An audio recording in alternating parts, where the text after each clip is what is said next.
6:02, and I call the August 6, 2024 regular meeting of the Franklin County Planning meeting to order. Before we get into the meeting, I will turn things over to staff to discuss meeting format.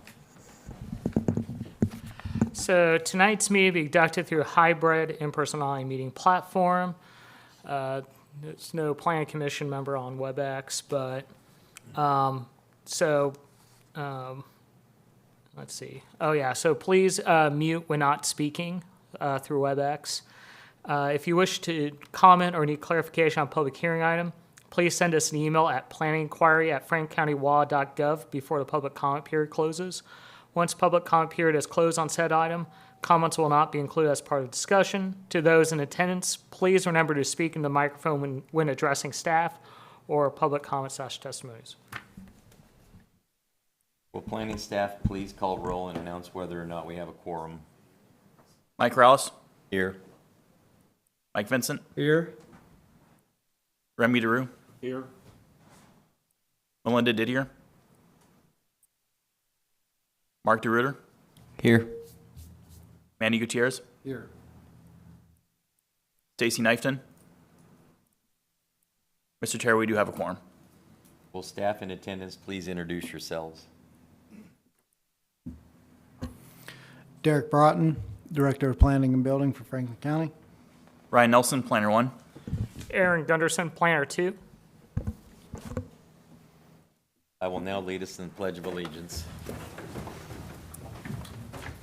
pledge allegiance to the flag of the United States of America and to the republic for which it stands, one nation, under God, indivisible, with liberty and justice for all.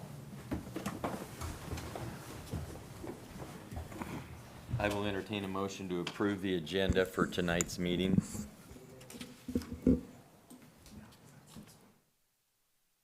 Mr. Chairman, I would entertain a motion to approve the agenda for tonight's meeting. Second. Making the motion, okay. It has been moved by Commissioner Vincent and seconded by Commissioner DeRuiter. All in favor, signify by saying aye. Aye. Motion passes. It is now time for the public hearing portion of our meeting. Good evening and welcome.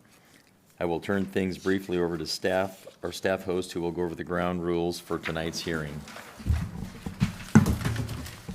So here are the ground rules for tonight's hybrid hearing. In-person public testimony, you divide two groups, for and against/neutral. They'll be called upon to speak during their allotted in-person public testimony section, giving their name for the audio record and position on the proposal. WebEx public testimony will be called upon individually during the WebEx public testimony portion of the hearing, giving their name for the audio record, as well as if they are in favor, neutral, or against the proposal. Please remember to mute audio when not speaking. Emailed comments received during public hearing will be read into the record by staff after the WebEx public testimony section of the hearing. All comments and questions shall be addressed to the Planning Commission and should be relevant to the application and not be of a personal nature. Each speaker shall have 5 minutes to provide testimony and shall speak into the microphone. Please avoid repetitive comments. If there are a large number of speakers who are part of a group or organization, please select a representative to speak on behalf of the group. Behavior such as clapping, booing, hissing, or remarks is prohibited. Every citizen here tonight should have the opportunity to testify without such distractions. Okay, everybody here, sorry for starting late. Turning for a moment, are there any questions regarding the public hearing ground rules? Turning for a moment to our commission members, let us keep in mind that we are prohibited by law from communicating with members of the public on the subject matter of these hearings except in these hearings. We also may not participate in a decision in which there is appearance of conflict of interest to the average person. So let us take a minute to consider as to the matters which are before us for hearing today, whether we had any ex parte communications, whether we have any ownership interest in the properties, whether we have any business dealings with proponents or opponents of the matters, or whether we have business associates or immediate family who may either be benefited or harmed by a decision in these matters. Are there any commission members who have a declaration at this time regarding any of the items on this agenda? Chair. I have a statement. This section of rules regards quasi judicial actions. Those are the first two hearings that we're holding. The third hearing is not a quasi judicial action. It is a legislative action. So there is no ex parte connection associated with the third item. So just the first two. Meaning we can talk to people about that. Yes. Thank you. Let the record show there were no declarations. Is there anyone in the audience this evening who would object to any commission member hearing any of the items on this agenda? Let the record show there were no objections. The order of the hearing shall be as follows. 1, planning staff shall provide a staff report. The commission may ask questions of the staff. 2, the applicant or applicant's representative's presentation. 3, in-person public testimony for, against, or neutral regarding the project. 4, WebEx public testimony for, against, or neutral regarding the project. 5, email testimony for, against, or neutral regarding the project to be read in by staff. Final staff comments, clarification of public statements that occurred during the testimony portion of the public hearing, close the public hearing, and planning commission discussion of the proposed action. Are there any procedural questions before we begin the public hearing? Chair, did we confirm the audience? Whether, Let the record show there were no objections No, no. from the audience. no, did we ask whether there was anybody in the audience that I thought I objected? did. Okay. Yeah. Okay, just double checking. Item 1 is a public hearing for the file CUP 2024-11, SEPA 2024-17. Is a proposal to allow for the construction of a detached accessory dwelling unit. This land use action is allowed upon approval of a CUP as provided in FC 17.66.060. The request is to construct a detached accessory dwelling unit to provide sufficient housing for an aging landowner and caretaker. I declare the public hearing for CUP 2024-11, SEPA 2024-17 to be open at 6:10. Thank you, May we Chair. have a staff report, please? Sorry about that, jumped you. Thank you, Chair. Yes, as stated, this is a conditional use permit for the siting of a accessory dwelling unit. And the address is 170 Schultz Road, Pasco, Washington. Parcel number is 124052140. Zoning is rural residential 5 or RR5. Comp plan designation is rural remote, and the property size is approximately 6.28 acres. Property is located, just a second, west of Taylor Flats Road, north of Birch Road, northeast of Alder Road, and south of West Sagemore Road. As mentioned, this is to add a detached accessory dwelling unit onto the property, and the proposed structure is 1,598 square foot in size. Long story short, it shall not exceed 1,600 square feet.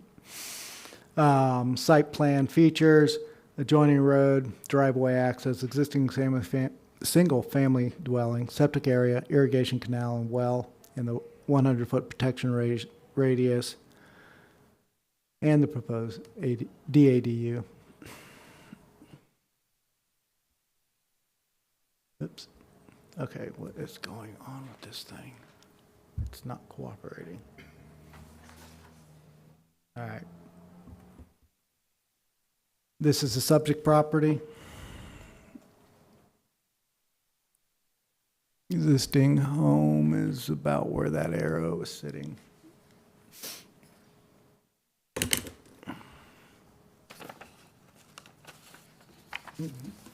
Pictures of the site and posted to the land use action side sign. This is the proposed site plan.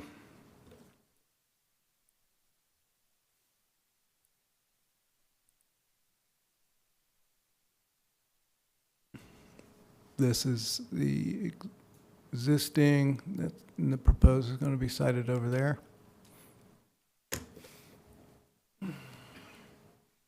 On or about June 27th, staff sent notices to technical agencies, property owners within 1 mile in the Franklin County graphic. A pending land use action sign was posted on the property on July 15th, and there's an optional determination of non-significance registered as number 202-240-2708 in the SEPA registry. We received no public comments regarding this action. As mentioned, it's for a detached accessory dwelling unit. And it's so that the current property owner can move into the DADU and their grandchildren can move into the existing single-family dwelling to take care of the aged relative. So we're seeing more and more of these requests, and I think we'll just continue to see them. As parents downsize effectively, basically they have a house they raised a family in, but the kids move out, there's no need for all that space. Cost of housing nowadays is pretty outrageous, and this is going to become more and more common. In fact, we will probably be looking at seeing if there's a way to do this a little bit more efficiently in the future. This is in conformance with the intent of the DADU, and where they're to be used for aged parents, aged relatives, disabled children, or disabled relatives. As mentioned, would not exceed 1,598 square foot.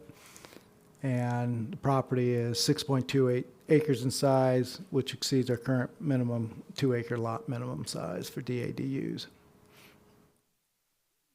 Approach permit is required. There's already an existing, however, there's no cost associated with that. Whether or not that will be required specifically or the existing one will be determined by Public Works.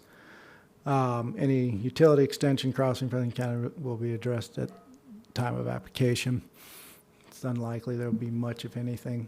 And the DADU can be addressed separately as 172 Schultz. They'll need to get a building permit.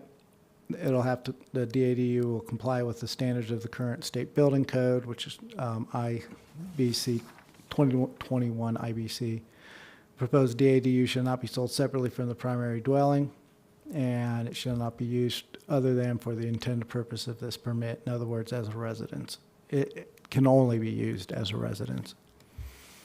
The application will need to follow the provision of Franklin County Code 1766060, accessory dwelling units detached.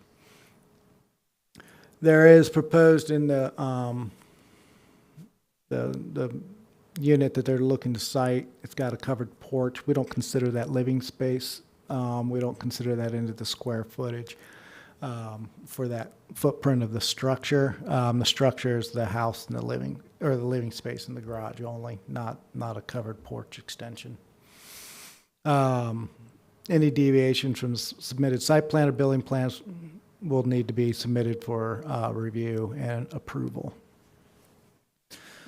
Suggested findings of fact is that the proposed use in the RR5 zoning district is in accordance with the goals, policies of the county development regulations and the applicable comprehensive plan. It will not adversely affect public infrastructure.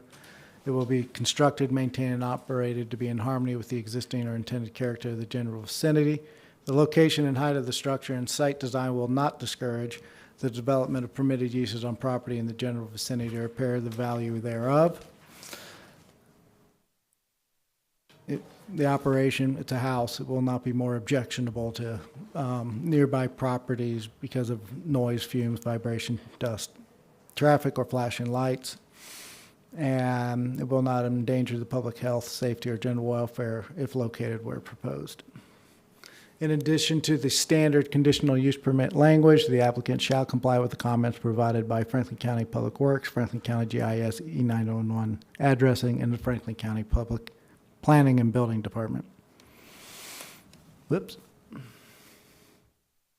Any questions?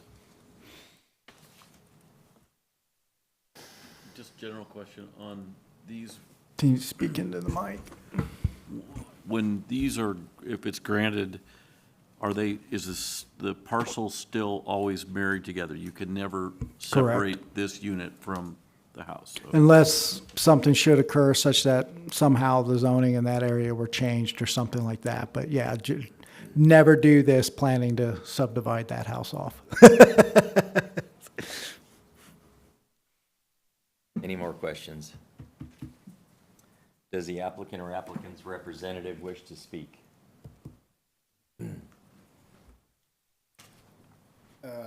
I'm Drew Scott with CAD Homes. I'm also a grandson of Keith Johnson, the property owner. Wanted to thank staff for the presentation and the favorable recommendation, and would ask the planning commission for the same, so he can continue in his living on his property the way he wants to, rather than being moved. So happy to answer any questions if there are any. Good. Okay, thank you. Is there any public testimony against or neutral? Is there any call-in testimony? Is there any email testimony? Does staff have any final comments? Now, you guys have seen a lot of these. Is there any clarification of public statements needed by anyone from the audience? Public testimony portion of public hearing CUP 2024-11, SEPA 2024-17 is closed. Is there any discussion amongst the planning commission prior to entertaining a motion? Seeing none, I will entertain a motion. I do have a suggested motion if you desire. See that? I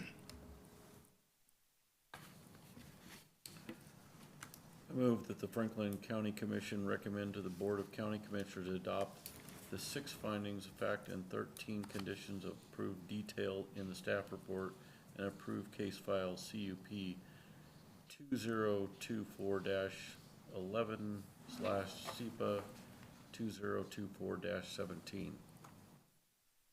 I'll second. It has been moved by Commissioner DeRue and seconded by Commissioner Gutierrez that we forward to the Board of Commissioners a recommendation of approval for CUP 2024-11, SEPA 2024-17, with 6 adopted findings of fact and 13 conditions of approval. Is there any discussion? Seeing none, we will proceed to a roll call vote, please. Mike Corrales? Yes. Mike Vincent? Yes. Remy DeRue? Yes. Manny Gutierrez? Yes. Mark DeRuiter? Yes. Mr. Chair, the motion has been approved. Thank you. Item 2 is a public hearing for file CUP 2024-10, SEPA 2024-15. Is a proposal to allow for an establishment of a nursery/garden business with the retail sales of complimentary merchandise, local gifts, and other related items.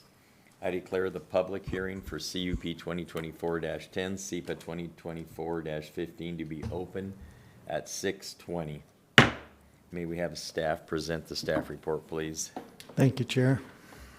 I'll just,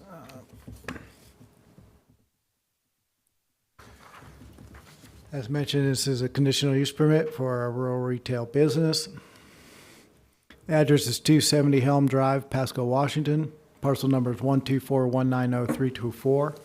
Zoning is agricultural production 20, AP 20. Comp plan designation is agricultural. Property size is approximately 43.25 acres. Project is located east of Columbia River Road and south of Helm Drive. It's to allow for the operation of rural retail business with goods produced off-site. Area to be used is approximately 1.89 acres of the 43.25 acres. Site plan features site access, adjoining road, known easements, retail store, septic area, greenhouse, single-family dwelling, shop, parking area, well, and area for sitting, dog walking, and plants.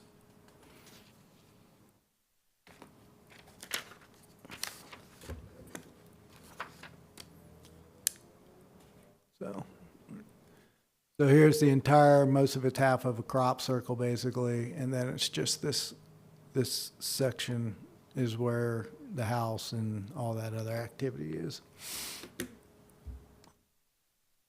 These are pictures of the site.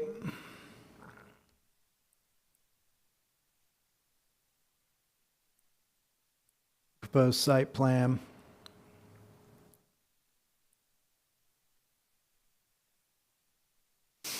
On or about June 27th, 2024, staff sent notices to the technical agency's property owners within 1 mile in the Franklin County Graphic, posted a pending land use action sign on the property on July 15th, and made a SEPA optional determination of non-significance that was registered as 202-402-706 in the SEPA registry. The application is a request for the operation of rural retail business with goods grown, produced off-site. And this type of action on the ag zone requires a conditional use permit. This kind of came to our attention when they applied for a Department of Revenue business license. We've been aware of the existence of a retail establishment out there, but we were under the operations that it was only selling things produced on site, which is a permitted use by right, that were grown in the greenhouse, then sold. Upon review of the application, we saw that it listed, described other items other than just being that, such as variety store, gardening, houseware, retail clothing, and apparel. At least I'm assuming that's apparel, not appeal. Staff conducted online and concurred that these activities were occurring on the property. So because of that, it requires a conditional use permit. We notified, well, we did two things. We initiated code enforcement. That's just what happens when we find an action or an activity that is not permitted under code. That generally gets folks to come in. We give them a certain amount of time to respond and or comply, depending on the nature of the code enforcement. In this case, respond, let us know what they're going on, and that they're going to need to come in. They came in, met with us, and then went over what they were going to need to do, and then they applied for the CUP. When we went out to confirm, you know, it's one thing to find things online. We're still required to go out there and actually see it with our own eyes, because you don't know, maybe something happened in the interim, that's an old site, whatever. We did notice that there were unpermitted construction work was conducted to make their shop retail store conducive to a retail business. It's located in a shop, or in a unfinished, what was permitted as an unfinished shop, you know, building, storage building, however you want to phrase that. So they've since met with building, and they're in the process of getting all that stuff worked out too. So, as mentioned, there was already work done that was fully finished with a mini split installed in a coffee bar. Additional items noted in the inspection was a lack of ADA parking, bathroom without required ADA compliant railings and sink, propane tank located in the back. Long story short, as mentioned, they've been made aware that a permit was needed and that they have to come in and get all that stuff. And like I said, they're in the process of working on that. Franklin County approach permit is required to access Franklin County roads, because again, this would potentially or probably fall into the same situation as the other. They've got an existing access, but again, that's Public Works' call. Based on the comments they provided, they'll need to review that. If they're doing any utility extensions that interfere with the roads, they'll be addressed at the time of application. The existing access to the parcel across the USBR Skibid right-of-way. District has no record of a crossing permit to authorize the crossing. The applicant will be required to submit a crossing permit application and have the crossing approved by the District Board of Directors. Franklin County Assessor's Office stated that the proposed plan is consistent with the intent of the current use farm ag property tax exemption. So that's not going to mess with their tax status by them shifting or getting approved for this. If the property owner should like a separate address for the building to be used as a store, we can set an even address between 180 and 200. Sometimes they want it all with a separate address, sometimes they won't. That's really up to them, but if they want to, they can get a separate address. Any food or drink within a retail establishment may be subject to regular food safety inspections from the health district. They'll need to get permits. They'll need to bring it up into compliance with International Fire Code and ADA regulations. American with Disability Act is what ADA is. So they'll need to come, like I said, they're already in process with some of this, in discussion with our building department, but they'll need permits. Any additions or expansions may require an amendment to the conditional use. Operating hours shall be from 10 a.m. to 5 p.m. Saturday from February to June and September to December, with occasional Friday openings from 10 a.m. to 5 p.m. for special sales events, as stated in the application. Any change in operating hours may require an amendment to this conditional use permit. We're not talking onesie twosies, we're talking like a significant change, something that would require them maybe to be operating after quiet hours, or I don't know, but it's a maybe. Staff's recommended findings of fact: the proposal is in accordance with the goals and policies of the county development regulations and comprehensive plan, and it will not adversely affect public infrastructure. It'll be constructed, maintained, and operated to be in harmony with the existing intended character of the general vicinity. Will not just, frankly, we didn't know the level of activity, so obviously it wasn't bothering anyone because nobody was complaining. So I would feel safe that, yeah, it'll be operated to be in, and it won't discourage the development of permitted uses nearby. Same thing as just now. It's not going to be any more objectionable to what's already been going on. And it will not endanger the public health, safety, or general welfare if located where proposed and they comply with the requirements. They'll need to comply with the requirements from South Columbia Basin Irrigation District, Franklin County Public Works, Franklin County GIS E911 addressing, and the Franklin County Planning and Building Department. Any questions? You told us all about everything they do. I mean, is that relevant to the conditional use permit? Doesn't that have to go through special permitting?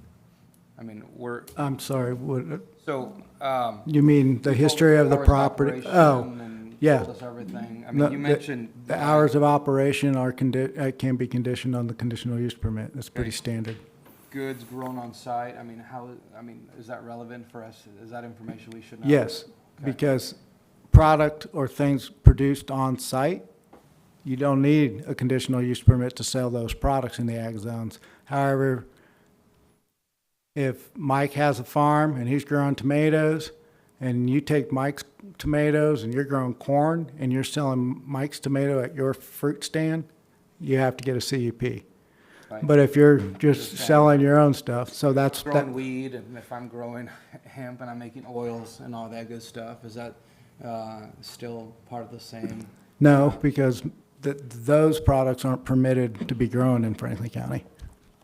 So that's what I wanted to understand, because when you say goods grown on site, that could be very elaborate, right?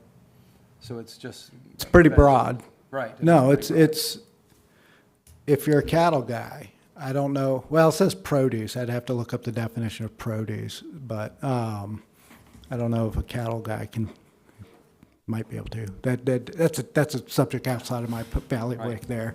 That goes beyond me if I'm raising cattle and slaughtering. But, well, actually, no. I can sell a guy a cow on my property. There's no CUP or anything required for that. It's just an ag activity.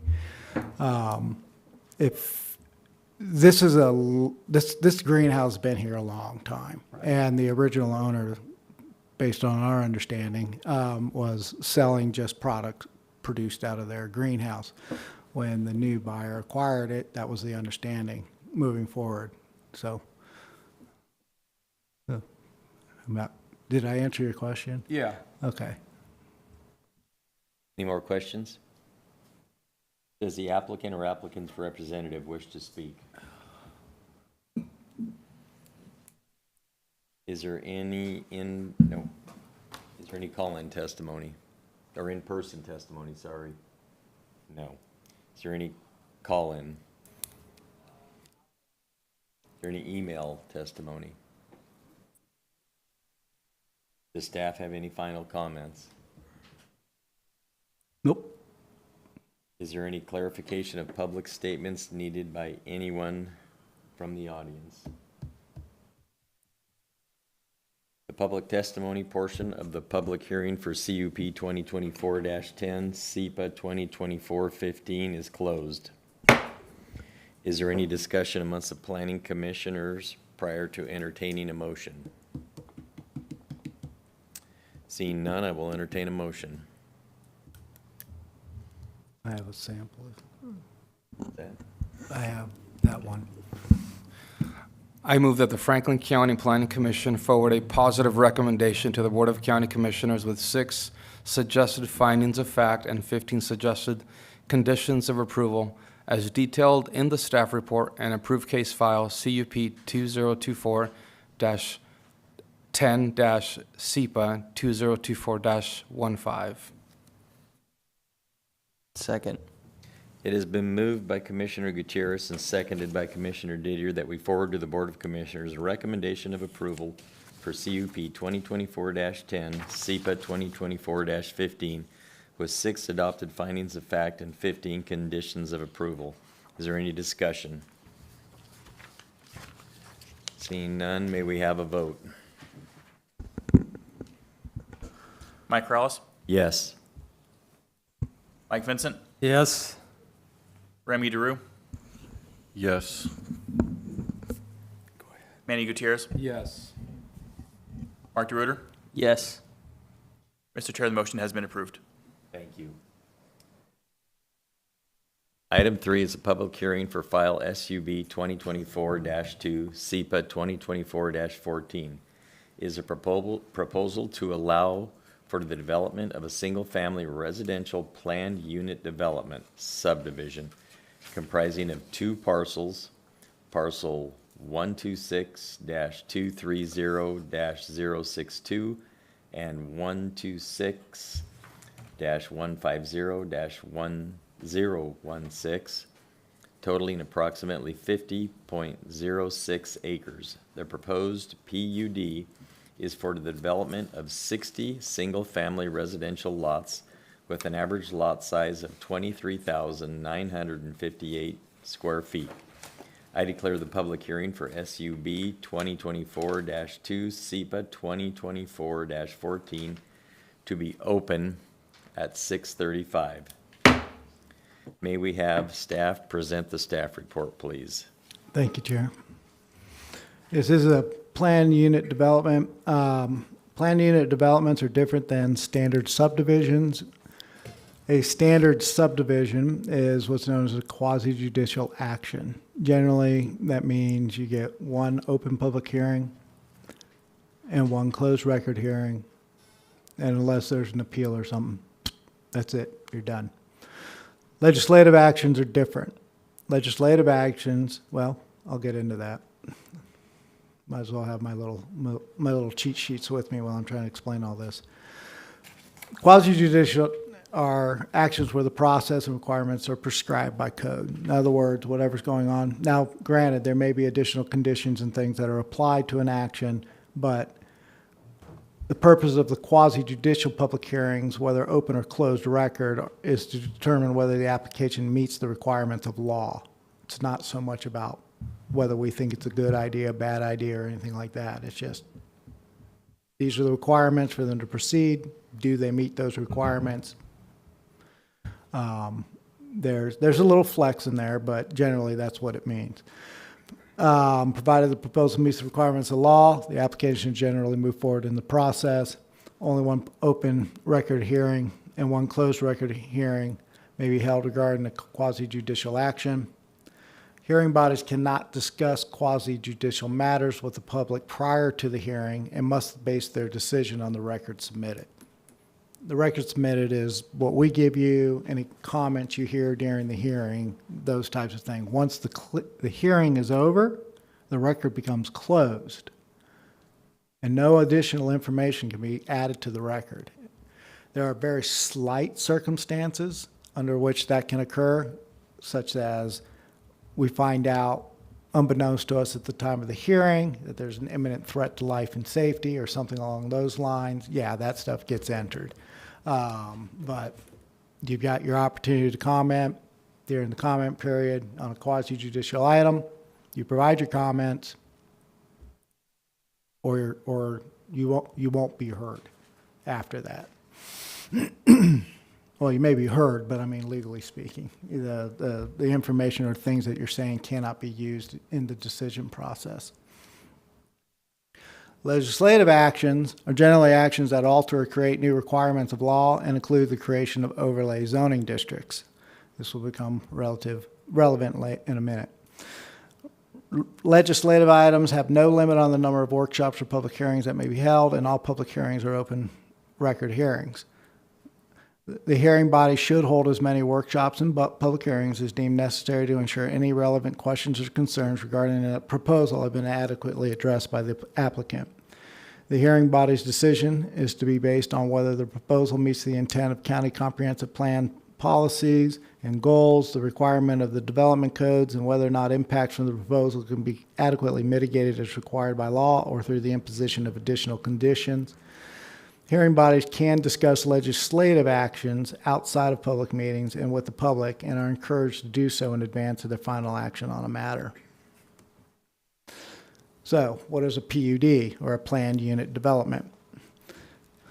A planned unit development creates a zoning overlay district, meaning that within the boundaries of the PUD, alternative uses and development patterns, I have this little screen that keeps covering up my text, are permitted if the PUD is approved and all required conditions are met. The PUD process involves opportunities for innovation, creativity, and flexibility in land. This is pulled directly from the code section.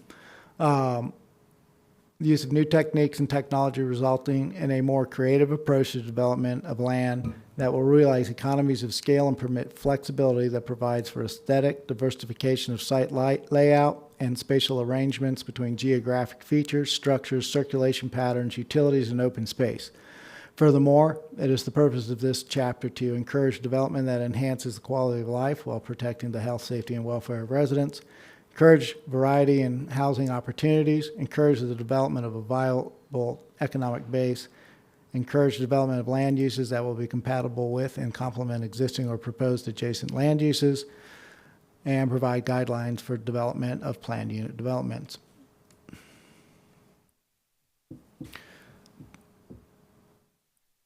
Just a second. Okay, just making sure. Planned unit development district may be approved for any use or combination of uses permitted by Title 17, except combinations of residential and industrial uses. So you can do commercial and residential, and weird combinations thereof, or, you know, at recreational facilities and residential, and I mean like a big park or something like that, these types of things. The only things that can't be combined are residential and industrial uses. So this is where this starts really getting off different world than a subdivision. So uses permitted in any specific PUD district shall be enumerated in the ordinance establishing such a district. So in a subdivision, we take a piece of property, we break it up into pieces. In a PUD, with a PUD, what happens is you have a defined area. Within that defined area, if the PUD is approved, or whatever's approved for the PUD, especially if in any way, shape, or form it deviates from the surrounding zoning's allowances,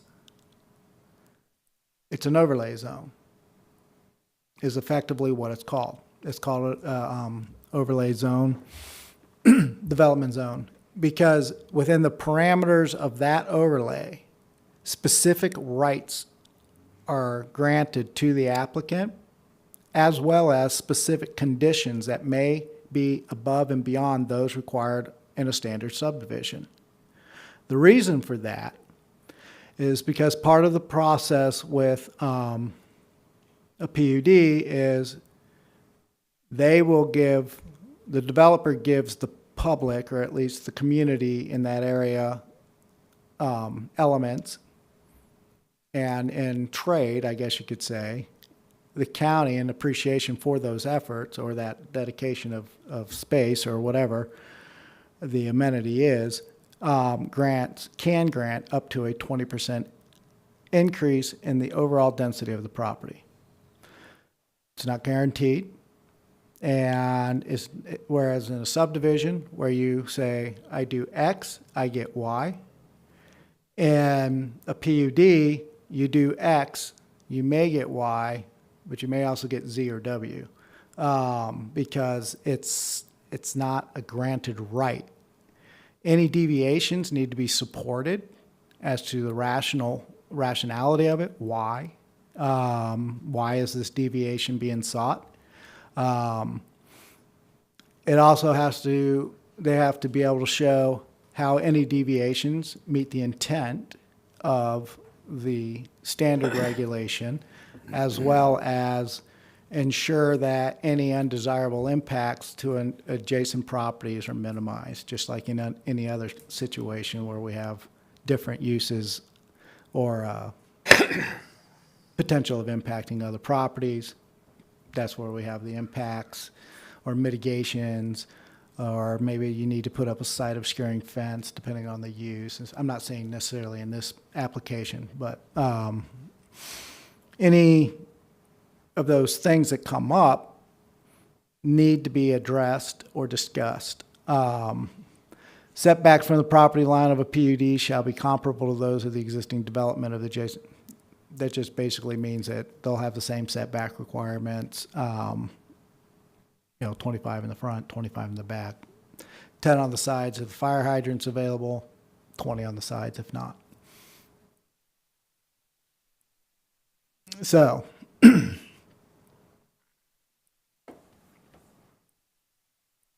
if land or structures within a proposed PUD are to be sold to more than one person, partnership, firm, or corporation, or are to include the dedication of a land, then the proposed PUD shall be subject to the short plat or major subdivision ordinances. So what that means is that, you could build a PUD that will say apartments, right? Then I've got a restaurant and various other things out on there. So I've got this mixed residential commercial, but it's all under my ownership and I'm not selling it. There's no subdivision application.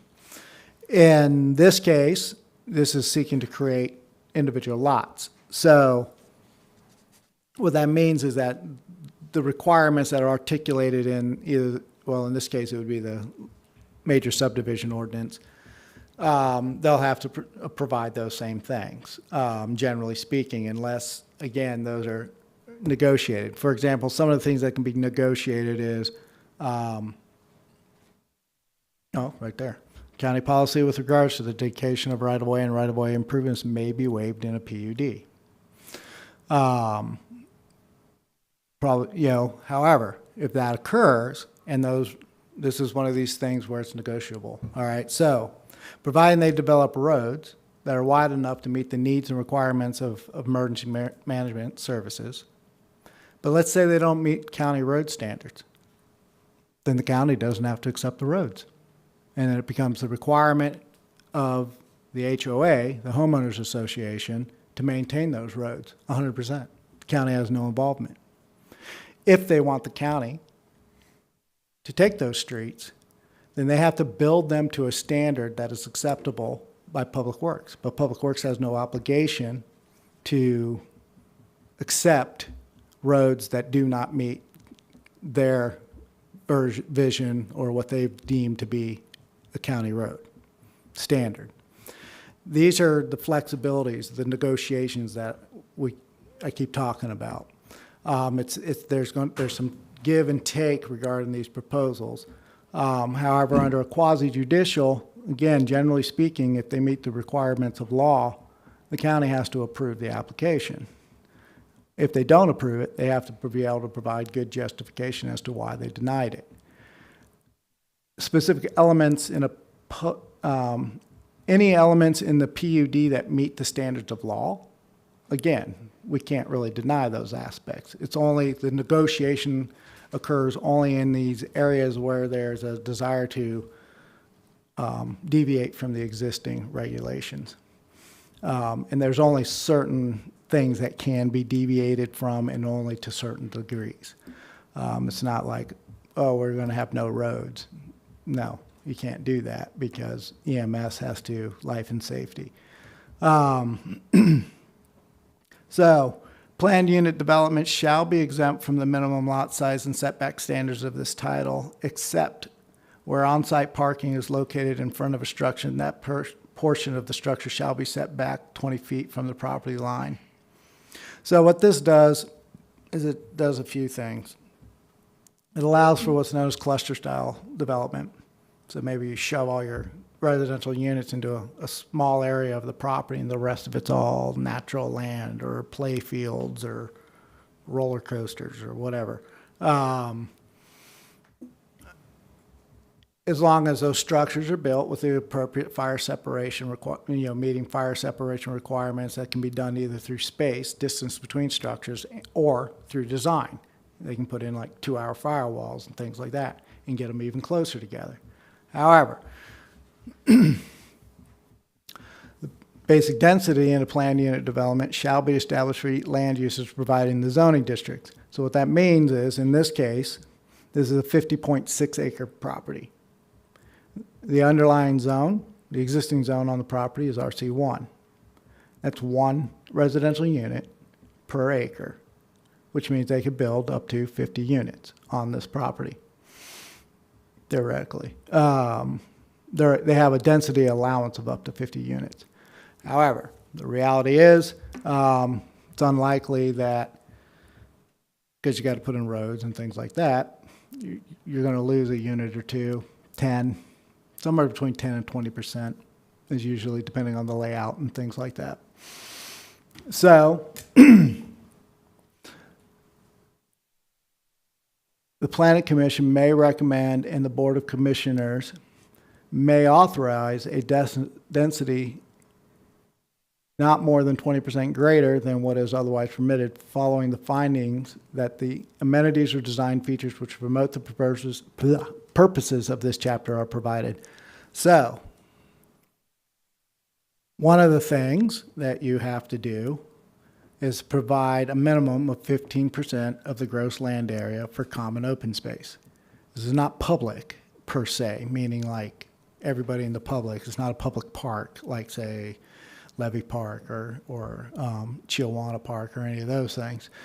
It means they can choose to do that. That's up to the developer. But what it does is it provides open space recreation opportunities or open space activities for at least at a minimum the members of that community. That's the minimum requirement. Then I've already talked about the setback thing where you can put the buildings either standard setback or you can build them. There is no setback requirement as long as you meet the minimum requirements of fire codes. So that was a whole lot of information. More than happy to answer any questions before we go on. So basically, they're smaller lot sizes. That's the whole They deal can here. be. That's what this is. This is seeking, yes, This is smaller seeking a lot smaller size. lot size Yep. than required. Yep. That's the whole function of this exercise. And they're seeking 10 additional units, which is about, I forgot to run the calc. So they're looking for a total of 60 units on the property, which I want to say it's a 17% increase in acreage. It read that it bumps it from 17 to 20% for the density. That's what it said in the report. No, what I mean is, hold on. What, I'm sorry, say that again. Requesting the Board of Commissioners to approve an up to 20% density increase. That's what it said. Right. What I'm talking about is what is the specific amount, because 10 more units on 50 is not, Yeah, Is it that changes 20? it. That's It says, 20%. that is Yeah, 20%. perfect. Yeah, no, I think, yeah, wait, Current- yeah, 1/5. It's currently at 17, is what Two. you're saying. To approve up to a 20% density increase currently proposed at 17%. Okay. So it's basically 3% more. Yeah. But even the 17% is a PUD, correct? Yeah, 1% increase. Okay, yeah, so, Anything above so I don't RC1. know, Anything above Yeah. 50 units is a PUD. is a granting of additional density based on, so they met the one requirement, and that's, they do have the 15%. They also propose paths and things like that throughout the thing, but we'll get into that in a minute. One other additional aspect of a PUD is that it creates a new overlay zoning district. It is processed as a legislative action, whereas a subdivision or a long plat is a quasi-judicial action, which we already kind of discussed. So, what's an overlay zone? Overlay zone or overlay zoning provide additional land use restrictions or allow additional rights regarding the types of uses that may be developed on a specific property or within a defined area. For example, an area of land with an industrial zoning designation, but that also has an agricultural overlay designation, would be permitted by right to either develop an industrial use on the property or choose to develop an agricultural use on the property. The airport has overlays over certain properties within proximity to the runway that limits their development rights to no more than, I want to say it's 1 unit per acre, it's 2 units per acre. Closer you get in, it drops to 1 unit per acre. Then there's an area where you can't build any houses. Then as you get farther out, those numbers go up. So that's kind of how overlay, that's basic overlay. As mentioned, PUD creates a new overlay district because the specific rights and allowances approved for a PUD may be different than those prescribed in code for the zone the property or area is located in. Specific rights and allowances approved through a PUD application are codified through an ordinance as a new overlay district and only apply to the specific proposal and area being applied for. The draft ordinance is developed by staff following the conclusion of all the any public hearings before the Planning Commission and then brought back for a recommendation to the BOCC. So your goal is to make sure that you're comfortable with whatever's being proposed or whatever your recommendation is. You are not limited to a single hearing. You can hold hearings until you feel you have any questions, concerns that have been brought by you, the public, or anybody have been addressed, or whatever regarding those items. That's different because, like I said, with normally with a subdivision, it's just they meet the requirements, we move forward. This is more back and forth. Part of what my role is we will get all this information. We will formulate an ordinance, a draft ordinance. We will bring that, and that's what you will be recommending to the board, is what's in that ordinance. You'll be making a recommendation based on that ordinance. The hope is, of course, that we work but the ordinance, so that, we see where this goes. It's somewhat undefined, which is a little weird to me but that's the nature of these. They're a little undefined at the beginning because part of the process is the discussion and the working on that ordinance. We're trying to create an ordinance for a specific area for a specific purpose as requested by the applicant. There are maximums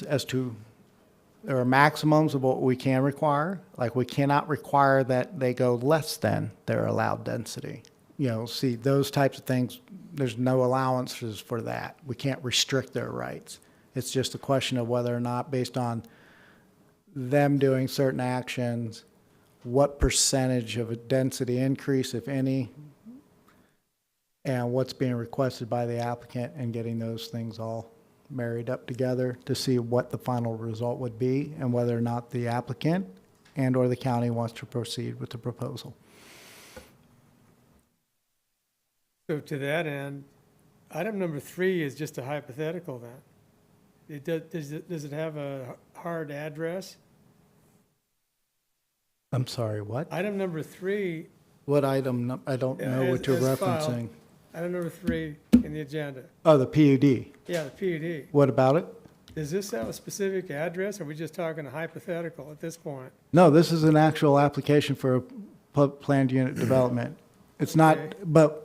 but I'm trying to give you guys an understanding of what a PUD is, how it operates, and is different than a subdivision, a standard subdivision process. So I guess my question would be, if you said this, we don't have to have some type of conclusion by today, it can continue to go on, right?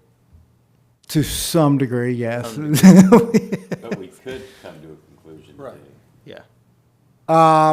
Well, yes, in theory. I haven't seen that done because I have to make, so basically we hold a hearing.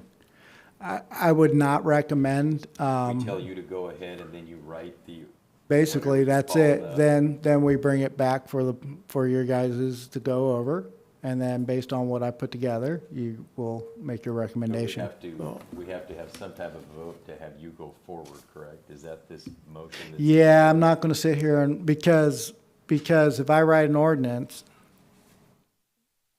it's gonna be pretty much driven by what the applicant wants, right? So it's all, and then we're just gonna negotiate that. No, what we do is we figure out all the requirements, the conditions, the things that we're willing to give, Today. and then, not necessarily today. We start that today. Gotcha. You know, it's So that. It's just like the zoning code or any other code changes that we've brought before you. You know, you can read the code. We have multiple, in some cases, we have multiple hearings. In other cases, we don't. You read the code, you're happy with it, and we move forward. Other times, it's like, we got to keep going and keep going for a while because things get tweaked, people find new different things or whatever reason. So that's up to the planning commission, of course, as to how many, at a minimum, one hearing must be held. But it is recommended that more, potentially, because this is not prescriptive. So, why don't I get into the presentation as to what is being proposed? Oh, we haven't even done that yet? No, Let's get with it. I'm just trying to But- give you well- guys an understanding, or, That's what you already did. Yeah, let's get after I'm it. sorry? I thought that's what you had already done. He's given us Yeah. background. I just Now we gave gotta you get the into law. Well, That's all that was. I'm sorry, but Yeah, What I'm assuming you guys didn't know all that before I said it. we did. We did. As you open it up for questions, I assume Yeah. that. Well, I was asking if you had questions about all the stuff I had just I got a said. question. I understand what the developer's getting out of this thing, but I don't see what the county's getting out of it. I mean, until, like you say, The county well, what getting out I'm of saying it. is that. They get tax Until- revenue. Until you put the deal together from the developer, as far as size of the common area and the specifics of the lot size and that kind of thing, you really don't have the whole picture, the package put together. I am only a third of the way through my presentation. This is not, I'm sorry, this is not a that's quick fine. and dirty, To it's your not a point. simple thing. I This is know. a long, To this your is gonna point, take that's what I'm me a saying. point. Is that until you Yeah, get we'll get through that that.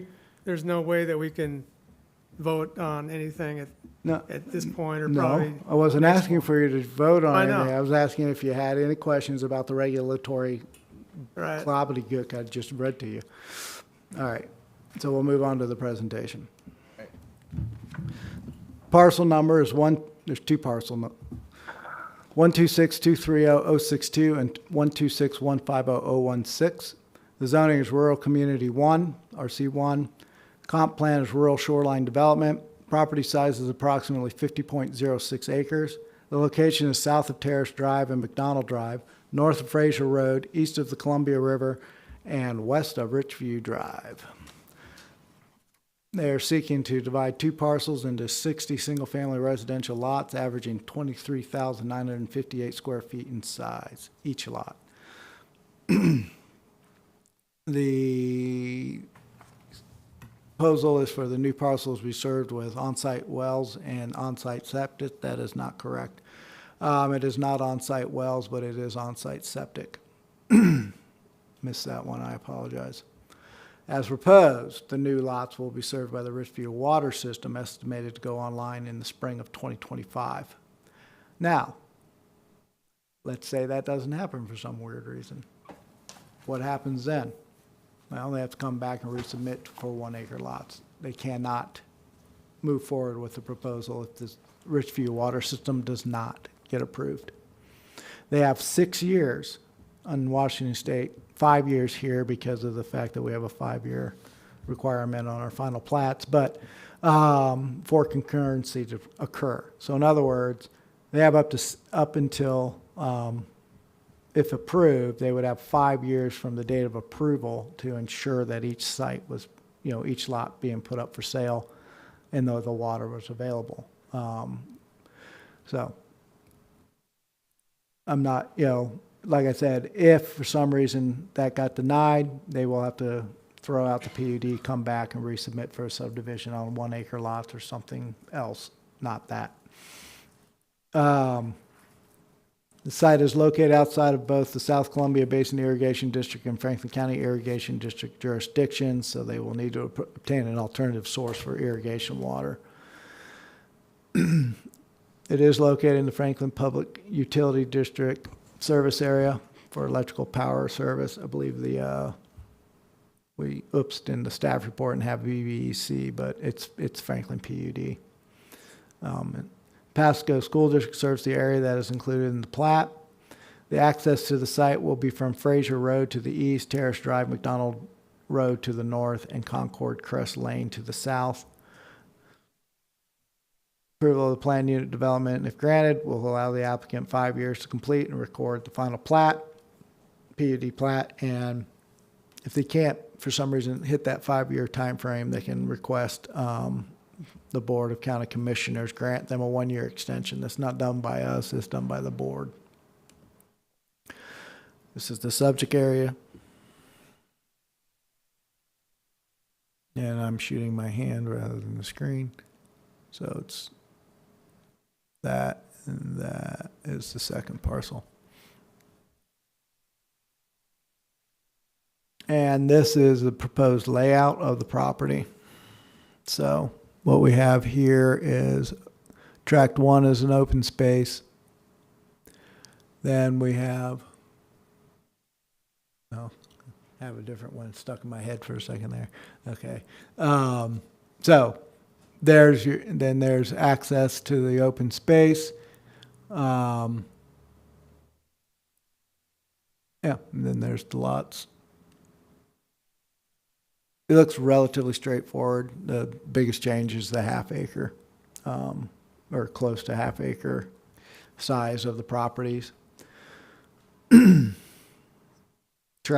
tracks down here are also limited open space.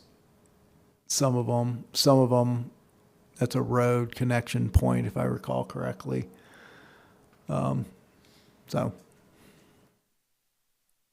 Sorry, that's the future. That's Fraser Road.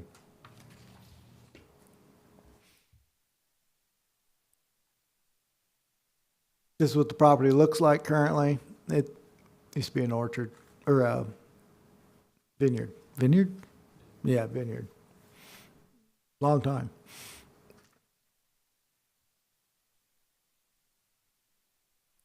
So on June 27, 2024, staff sent notices to technical agencies, property owners within 1 mile. Franklin County Graphic made a SEPA optional determination of non-significance. That will probably be changed to an MDNS. Posted a pending land use action sign on the adjacent property on July 15, 2024. Staff received 2 public comments opposing this proposal during the comment period, which were included in your packets. Received comments from the following agencies: the Assessor, Public Works, E911 Addressing, Washington Department of Archaeology and Historic Preservation, Washington Department of Ecology, Benton Franklin Health District, City of Pasco, Franklin PUD, and South Columbia Basin Irrigation District. SEPA mitigations minimum. Best management practices to minimize dust during construction shall be used, such as watering the site in accordance with local air quality requirements. Vegetative cover or tackifer shall be provided as soon as practical. Following clearing and grading, dust control shall comply with applicable local standards.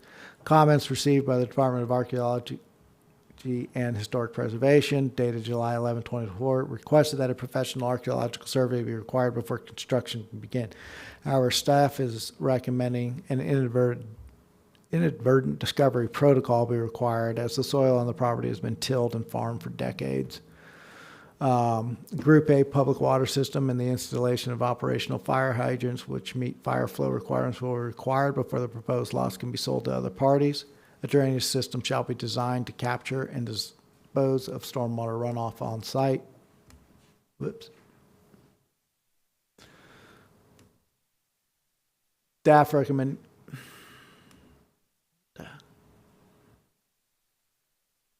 Benton County Planning Department does recommend a positive recommendation to the Board of County Commissioners for application sub 2024-02. This positive recommendation may be reported with the following suggested findings of fact, conclusions of law, and suggested conditions of approval. PUD district development will be compatible with nearby development and uses. The entirety of the shoreline area is designated by the county to develop as residential. There's not a, from Sagemore south and, to some degree Columbia Drive, but it kind of changes, but there's a defined line. That entire area is intended for residential, 100%. There are no pockets in there. There are pockets of activity, but nothing zoned. It's just continued uses. Peripheral treatment ensures proper transition between PUD uses and nearby external uses and development. That means that along the edges of the property, the district, there'll be something, whether it's fencing, screening, plants, something that will help ensure that it doesn't stand out like some sort of eyesore or something like that. Not that houses generally do that anyways, but the development will be consistent with the comprehensive plan and the purpose of the PUD district, and the public health, safety, and welfare have been served. So until these 4 items have been met to the satisfaction of the Planning Commission, I do not recommend that you move it forward. So, I mean, I guess I gotta. Are you done yet? You guys can ask me questions whenever you need to ask me questions. So I guess, I mean, pretty straightforward from my perspective, right? But I guess a comment followed by a question. I mean, we know that the purpose of planned unit developments are, to encourage and enhance quality of life and encourage a variety of housing opportunities, but also to encourage development of land uses, right? Mm-hmm. We also know that planned unit developments also can take different forms. So this is basically just a simple cluster division, right? And it sounds like to me. That's about Which is acceptable in the comprehensive plan. It's a large cluster development is one way of putting it. Got it.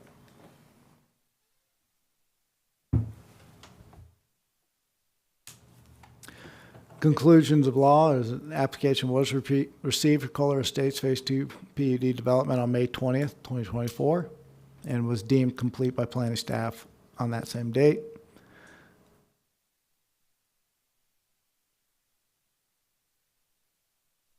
SEPA process has been completed. It's an MDN, or that's not accurate. It's in process. I mean, the comment period's been completed for the SEPA, but the final conditions and requirements of the overall application are still to be determined.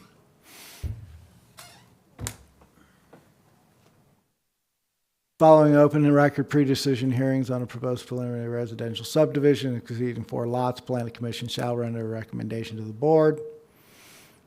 And 17.58090E was used to develop the findings of fact.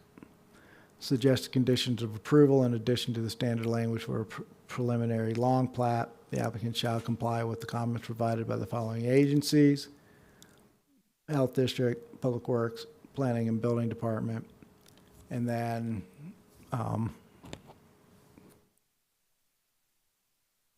whatever else we come up with. I mean, in relation to this. So if there's additional concerns or questions regarding this application, those should be discussed. Any more questions of staff? Is there any consideration for the pressure on the roads around that area? Mm-hmm. Because Columbia River Road's gonna be jamming with half-acre lots in there. That's all determined by an analysis through Public Works based on the metrics that are like, there's just metrics, there's formulas basically, and it's certain traffic loads trigger certain requirements or improvements until those thresholds are met or crossed. When it's shown that the property is going to produce some sort of burden on the infrastructure, then they are mitigated. They are charged a fee to address those impacts. But that's 100% done through the Public Works Department. So the answer to your question is, generally speaking, each lot pays a fee along that corridor towards improvements to the county's road system in that area. Those dollars are utilized as match, usually, to fund larger projects, but they are specific to that area. So they will pay a proportionate share, or that's based on a formula that's been created by Public Works. As far as I know, all the subdivisions through that area have paid something. Usually, and I don't want to quote because I may misquote. So I don't remember the exact amount, but it's in the hundreds per unit. Well, this one's a little different in the location of it, because it's up off of Fraser and Columbia River Road. There's nothing up there now. Well, I think they're putting in a Fraser Road. Fraser's already in. Oh, is that section already in up there? Pave it. Yeah, I don't know, you gotta pave it or But whatever. the applicant can speak to those questions better than I can. But the long and short is, yes, as development occurs, we charge fees to address and mitigate. The thing is that it takes a long time to build up those funds, because road construction, reconstruction, Columbia River Road has to be probably reconstructed at some point. It was designed, or alternative routes that will remove some of the, and that's some of the stuff that folks are working on along that area, is to create more connectivity between the subdivisions so that there's more of a north-south route. It's being pieced together, a little section at a time, going up through there. But there's internal connectivity being built as well that will, in theory, relieve some pressure from Columbia River Road. But they're still, like I said, they'll be charged a fee most likely with regard to impacts. That's based on a formula, and then those dollars. But yeah, Columbia River Road is definitely on Public Works' radar. It's just, that's a pretty major one to the work that, because of the way it drops off, things like that. It's not a simple fix.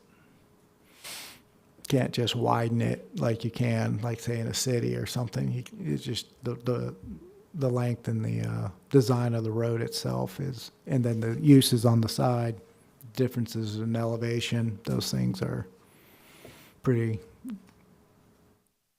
big deals to work with. It's going to take a long time to fix that. Anything else?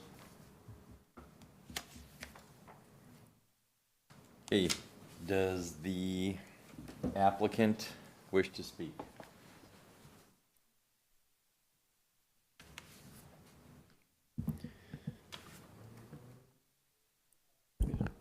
Good evening, Commissioners. Peter Harpster, Harpster Land Development, here this evening representing the applicant, Big Sky Developers, and the property owner, Ms. Debbie Kohler. I had a lot of notes to get through. Mr. Bratton covered most of them, so I took a lot of notes during that, so I'll kind of start at the top and work my way through. So I might bounce around a bit, but hopefully address all the concerns that have been mentioned so far, and then I'll kind of circle back. There is a landscaping plan.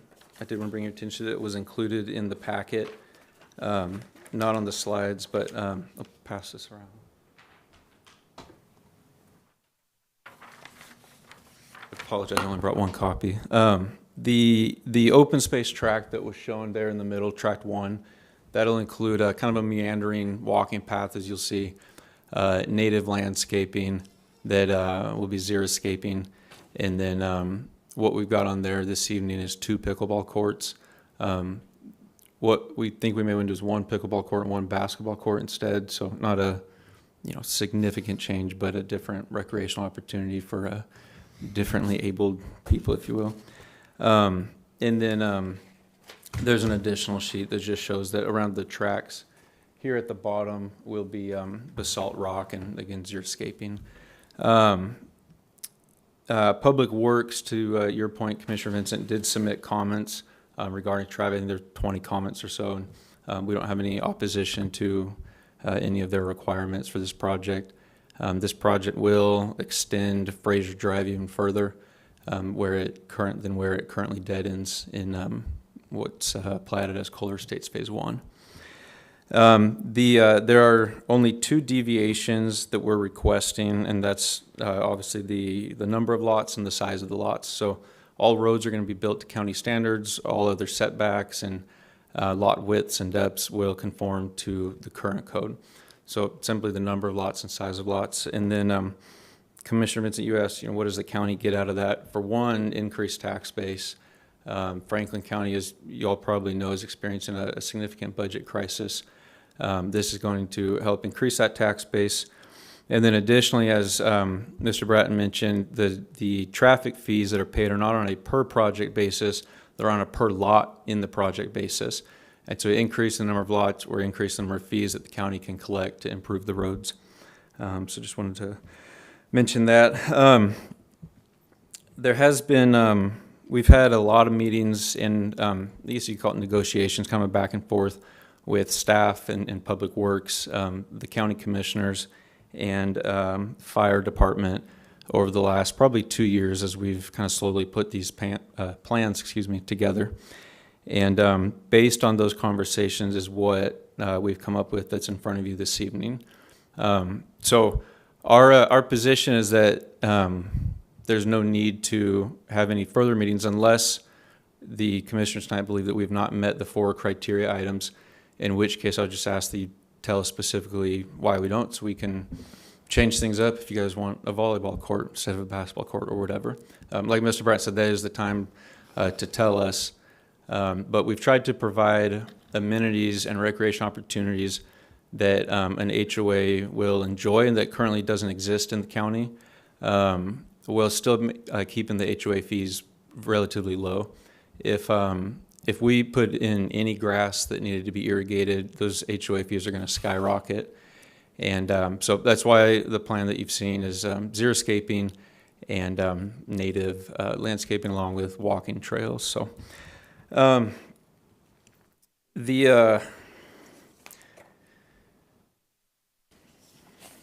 let me look at my notes real quick. Again, only 2 deviations that we're requesting. smaller lot sizes and increased lots, and those are allowed with a PUD. And the PUD is allowed if we meet the 4 criteria items that were discussed. I won't go into them at length. I've got several pages here. We've talked about most of it. But the first one being that the PUD development will be compatible with nearby developments and uses. I've got one second.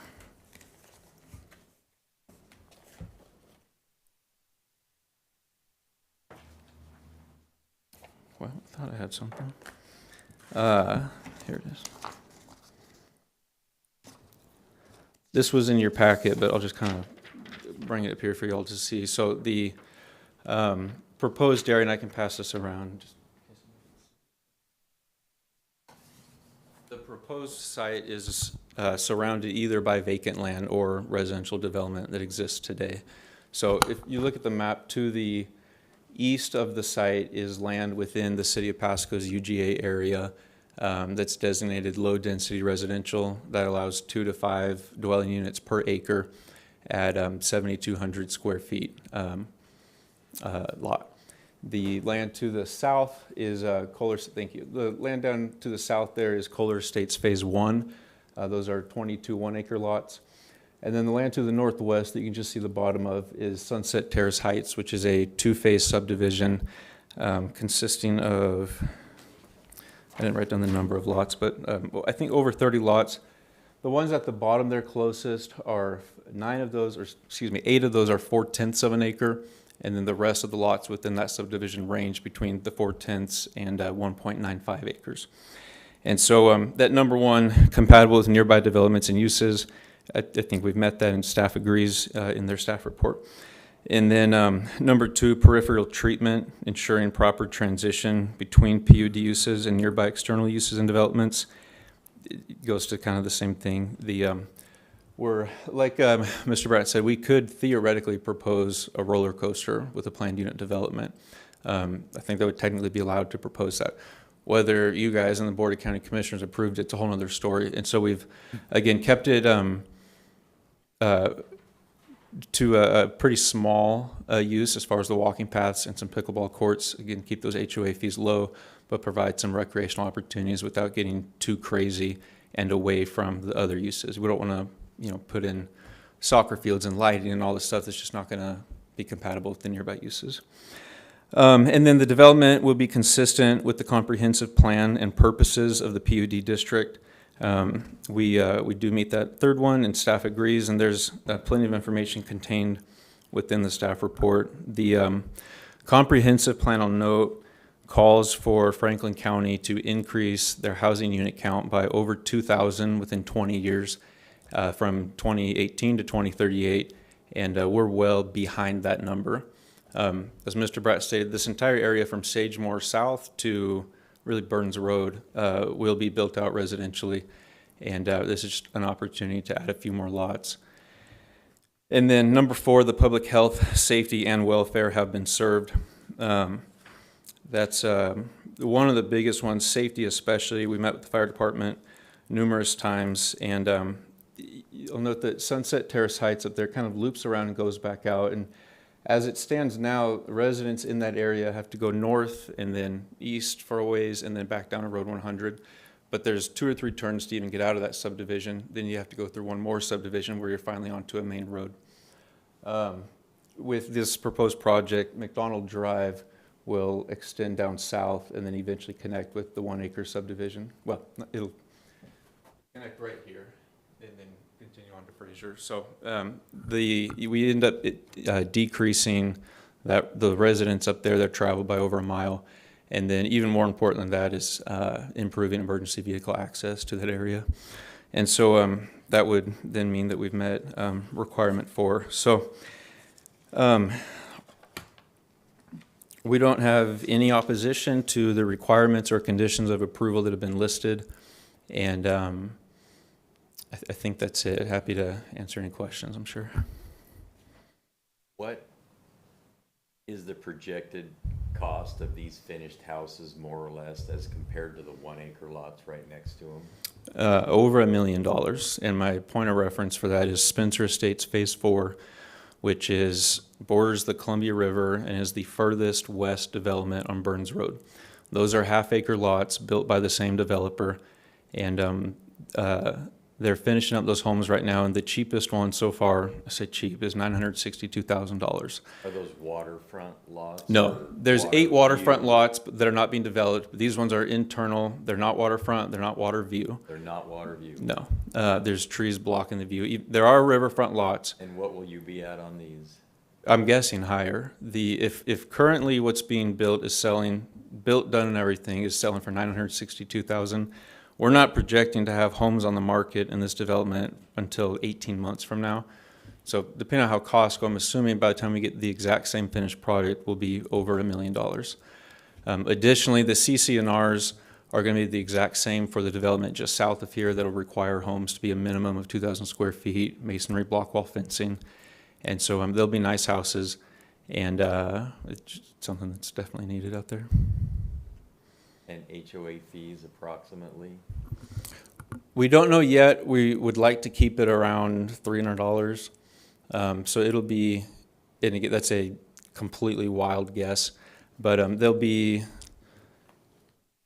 it's not going to be cheap, and there's really no way to make it cheap when you're dedicating so much space to open space and then providing recreational opportunities. There'll be picnic tables and park benches that were shown on there, and they'll need to be purchased and maintained to some extent. So what is, if instead of half-acre lots, these were 1-acre lots on the, if you just made it a half-acre lot development, how much would you think it would raise the house value? Doing In this development? if we did 1-acre lots. That if you just reduce the lot size, Yeah. how much is that gonna go up? Ballpark, 10%, 40%? I'm not understanding the question. If we read, Instead of 60 houses, you had 30 houses. what would the HOA's fees No, be? what would the cost of the house Oh, be? well, So the, increase the lot size. it would be similar, remarkably similar, because, again, my reference point's a previous project, Kohler 1, at 1-acre lots, those 1-acre lots sell for $275,000. And then half-acre lots in this market sell for $225,000. It's only a difference of $50K, and you're putting the same house on it. The 1-acre lots are a lot harder to sell because people don't want to have to maintain all that space. And in fact, the Kohler subdivision took over a year to sell all those lots. The Spencer Estates Phase 4 subdivision took a matter of weeks. On a half-acre, you can build a shop, a pool, have your big house, and room for an F-350 or what have you. So there's really not that much difference other than the initial $50,000 in land cost. Is water a part of the HOA fees? That would be in addition to. So you would have your HOA fees and then your domestic water and irrigation fees. And domestic water and irrigation water are coming from two different systems, but both by the same purveyor. Any projected costs on that, or? Those, again, just a wild guess. We're going to try to keep it between $50 to $80 a month for domestic, and that's in line with several other Group A water systems throughout the state. We've looked at almost all the Group A water systems throughout the state, and there's 30 to 40. In Tri-Cities, there's 5 that are residential use. There's a couple for golf courses, but the ones in Tri-Cities for residential use are between $50 and $80. And those are the most updated fees as of last year. So we figure we'll be in that range, which is That's about half the domestic price water? of city water. What's that? Domestic and irrigation? Or domestic, and then irrigation would be separate. Is separate from that? I'm guessing, again, just a guess, but I'm guessing irrigation would be about the same. And so then by the time you add the HOA fees of approximately $300, and then domestic and water, you're looking at around $500, a little less than. Yeah. Any more questions? So our ask this evening would just be that you vote in favor tonight of recommending approval to the Board of County Commissioners with the 20% density bonus. And then, like I said, we've met with staff several times. We may have different opinions on how the code dictates the process, but I think we agree that there's probably going to be one more PC meeting, because I couldn't find in the code anywhere where they're creating the ordinance, but I do see it's just kind of wonky, and this is the first one that the county's ever done. As much as I was all, hold your hearings, this, that, these, those. There's no requirement to hold additional hearings. If you're satisfied with the proposal, then you would move forward. We would take what we've put together, any changes or requirements, we would put that together into an ordinance. We would bring that back next month. And the planning commission would review that and confirm that we have represented what you were looking for in that ordinance, and then we would move that forward. Or, you know, and that's kind of what Peter's asking for at this point. There's, If you're satisfied with the presentation, you understand, you're okay, then you would move forward. But you also haven't heard from the opposition yet. So, but I understand, you know, but yes, definitely, you do have the materials before you sufficient to make an action or a decision with regard to that. If you're happy with the those things at the conclusion of this hearing, you have every right to move it forward at that point, or you can say, hey, enough for this evening, we're going to keep going on this. That's totally up to you guys. And I really want you guys to understand that. That is up to you. You guys you're an independent body, and it's up to you. and I would just add that there's 4 criteria points that dictate whether a PUD can be approved. We meet all 4 of those. I think the decision is to what extent. Like I said, if you want a volleyball court, that you literally could, consider that tonight. Like I said, we have no opposition to any of the agency comments received. As far as the public comments, those generally came from individuals who consistently share concerns with our projects. And so we'd be happy to, after they've had a chance to speak, respond accordingly if there's any further questions or confusion. But thank you.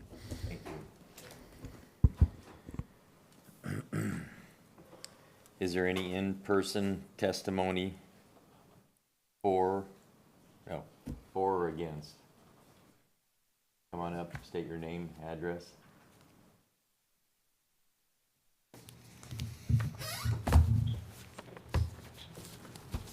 My name is Marty Conger. I live at 160 McDonald Drive, not far from this development. I'm not crazy about the density compared to just north of us where we're on 1 acre lots. And that isn't my major concern, though. My major concern is water. I have been at my current location for 39 years. I've got a well. I've had that well for that amount of time. A year and a half ago, the water in my well pump started cavitating, and that caused me to bring in somebody to diagnose it, and they said, the water table's dropping, we've got to put your well lower.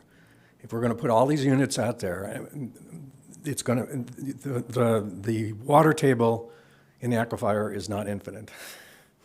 And we continue to tap into it.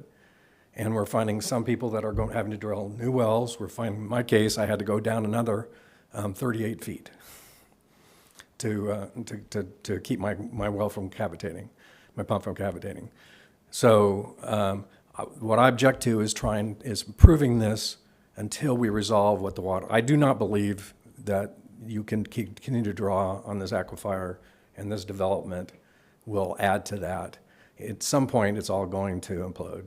And if we do not resolve, I think we need to resolve before approving this, where they're going to get their water. I suspect getting it from the aquifer is problematic. Other than that, I don't mind the roads, don't mind, and like I said, I'm not crazy about that. I would like to see less cluster, but a little more rural, but my major objection is water. The Richview water system is utilizing an existing water right that has already been there, and they're converting that from an irrigation use. Those decisions and whether or not they can, whether there's adequate water, those types of things are actually beyond the county's. In fact, with the Richview water system, whether it could go in or not, the county had no say. What the county had a say in was what the pump stations and the water tower and the above-ground amenities. Those issues are part of the process for that conversion is that the state is supposed to be making sure that that's the case. And we have to rely on them. And if they say that it's good, then we don't have any right or ability to deny an application. So I fully understand that, and I've been, I've been talking to Ecology, I've been exchanging messages with Ecology. I don't know what action they're gonna take, but what I would suggest is we not move forward until that is resolved, because this is a major issue. Where's the water gonna come from for these 16 dwellings? And if it should be the case that they do not, then they have to, they can't proceed, they cannot move forward. There's only one way for this to work, and that is for that Richview water system to be approved. If for some reason it's not, then this will have to go back to a 1 acre scenario. The PUD would not apply. They could still do a PUD potentially. No, they wouldn't, because each site would have to have its own well. So I guess I understand the concern, and it's heard.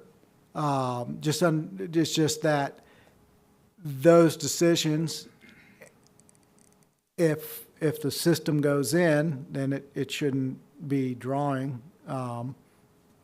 any worse than what's already out there. And then if it doesn't, then this doesn't move forward. And they will have to come back. They will not be able to develop the property without that water system. I'm just saying that this is such a critical aspect of the decision. I would suggest this board not approve it until the water is resolved. Right, but state law allows for a developer to request preliminary approval and have up to 6 years total to ensure that all those things are done. A party generally will not invest the funds to develop something on a maybe. They want to know that if they do develop that thing, that if they pay the money for that they'll be able to proceed forward, and that's why it's a preliminary approval.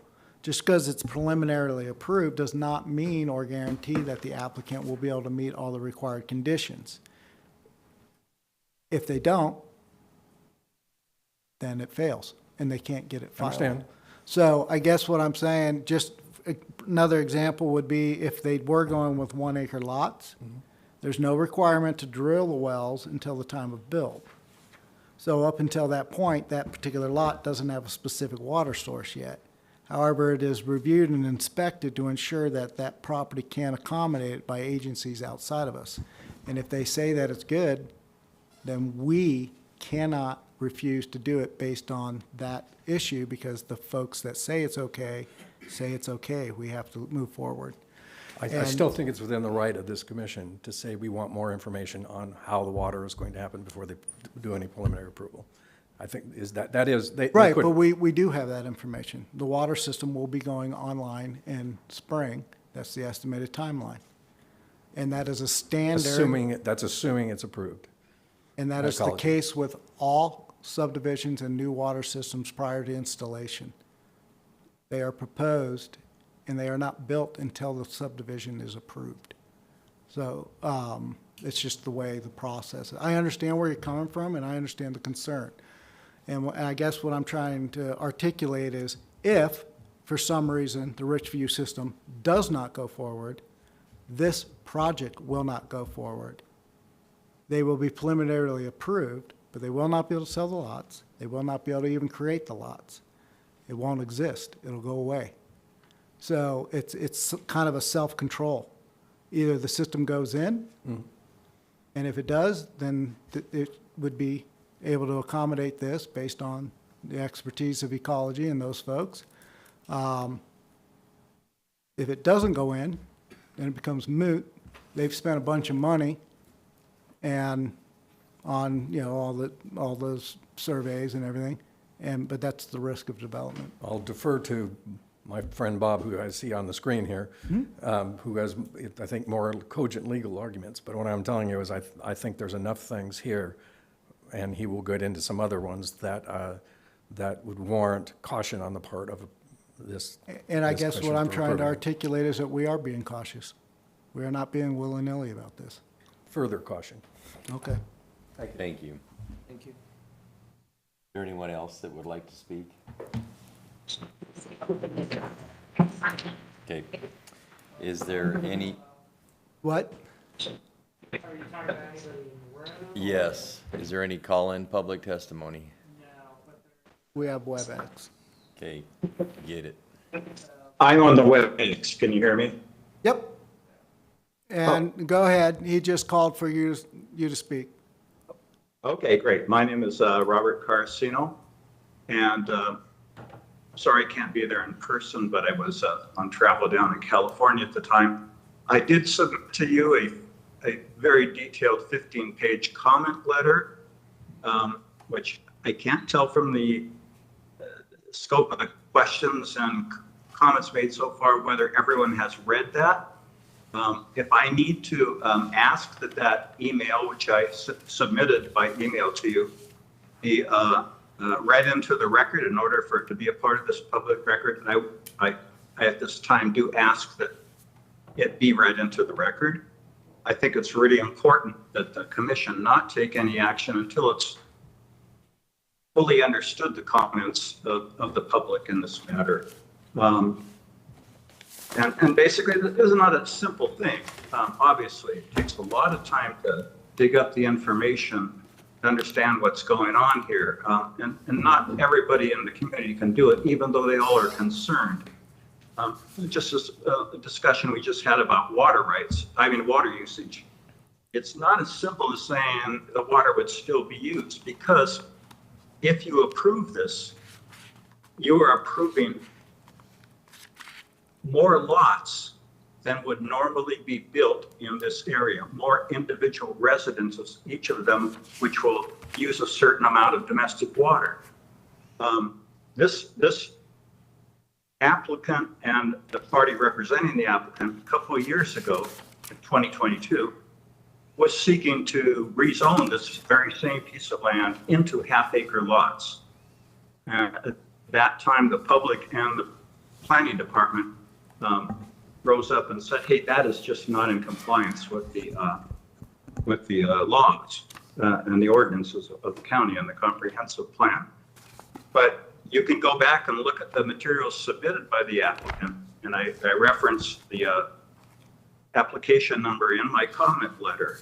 And the applicant, I believe, was the same individual who represents the applicant today. He said, you know, we can only build about 40 lots using the 1 acre zoning on this 50 acre piece of ground, right? 40 lots. Let's start with that. That's what he could put in a standard development, complying with the comprehensive plan, the concept of having large expansive lots that can have some agricultural use as well as residential use, large lawns. Today in this new PUD application, he says, I'm only asking for 10 additional lots. I want to do 60 in total. Let me tell you, members of the public don't do developer math. They kind of have to just do the math they learned in school. And I think I'm astute enough to still remember that, even though I'm old. But if you could build 41 acre lots on this piece of property, because you have to have the set-asides for roads and other infrastructure that you have to deed over to the county, then if you're asking to put in 60 lots, that's not 10 additional lots, that's 20 additional lots. And it's increasing the density by 20 over 40. That's not 20%. That's a 50% increase in density. It's a 50% increase in the number of houses that require domestic water for their usage. So it is actually increasing the amount of water that'll have to be supplied to this same area from groundwater, at least as currently proposed. That's a big concern to all the people that live in this area. I also don't think that this, and if you'll please read my comment letter, and if you haven't read it yet, I would suggest you not take any action tonight, but have another meeting and hearing where I can respond to you after you have read that comment letter, or listen to it here at the end of this when they read it into the record. But this proposal really is essentially spot zoning. To the south of it, we have the Kohler 1 acre lots that this same developer just developed about a year ago. To the north of it, we have the Sunset Terrace Heights development, which I will grant there are a couple of half acre size or almost around half acre size lots, but the overall average of all the lots in the original Sunset Terrace Heights development that was done way back in the 1960s before there was even a comprehensive plan, the overall size of all the lots is over 1 acre each. The average for all the lots. So we have two developments on both sides of this piece of property, the Kohler Estates 2 PUD property. Both of them have 1 acre or larger average lots.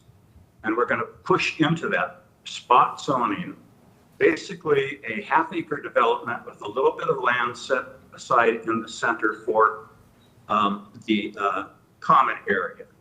And that's what they're calling a planned unit development. I don't mind if they do that in the urban growth area. That's where these kind of things belong. We're not in the urban growth area at this piece of property. That they can put it in across the street, across Fraser to the east, in a piece of property that is now within the city of Pasco. It was within Franklin County and is part of that land that Franklin County was counting on to be used for meeting its goal of additional residential properties. And the comprehensive plan anticipates that the compatibility with surrounding zones of property, like 1 acre lots, the area they want to build in, it would be met by working with the city of Pasco as they develop the urban growth boundary areas. And that's where you would have these kinds of developments per se, half acre lots to separate the 1 acre lots that this area should be from the even smaller lots that will be in parts of the city in the future. So I just don't think that this proposal really says everything and does everything which the proponents say it does. I also have concerns about McDonald Drive, which will be connected in here, because granted, there are some benefits from health and safety for the people that live directly in that area, but that's a road that has a couple of hairpin turns coming off of Fanning Drive, and yet it will be the closest way for the developments to the north of Fanning Road. The Mullen properties, for example, including the ones that he's already developed, those people will start using that McDonald Drive to get into town for the same reasons that the developer suggests that the people living right in the Sunset Terrace Heights will use it. I don't think that usage of the existing McDonald Drive or the increased traffic that will generate on Dent Road when at the south end of Kohler Properties, the new Dent Fraser Road, which they developed, just feeds into the old Dent Road property, which is not slated for any kind of upgrade anytime soon. That's a concern you should be concerned about. But you should be thinking, since you represent members of the public, about how a member of the public would interpret these regulations when the regulation says they can have a 20% increase in the number of units as a bonus if they're doing something extraordinary. That 20% ought to be applied to the number of units that they could build under the current 1 acre zoning, not just making this pure mathematical calculation that 1 acre goes 50 times into 50 acres and therefore they can build 50. Fortunately, we don't have to guess about that. It's not a guessing game. The developer actually put that in writing to the county in its 2022 application to rezone it for half-acre lots and said, I can only put in about 40 1-acre lots on this property. So when they now ask for 60, no reasonable common citizen would say that's a 20% increase, because 20 over 40 lots is an increase of 50%. Okay? As I see it, they should be allowed only a maximum of 8 lots, which is 20% over the 40 lots that they could otherwise put into this piece of property if they applied and followed the 1 acre zoning requirements. But even then, this particular location is inappropriate because of the spot zoning nature of it, where it is being proposed smack in the middle of new 1 acre lots that the same developer just developed last year, and old 1 acre average lots that have been in place forever. And as additional lots have been developed to the north, including the phase 2 of the Sunset Terrace Heights development, they all have been at least 1 acre or larger.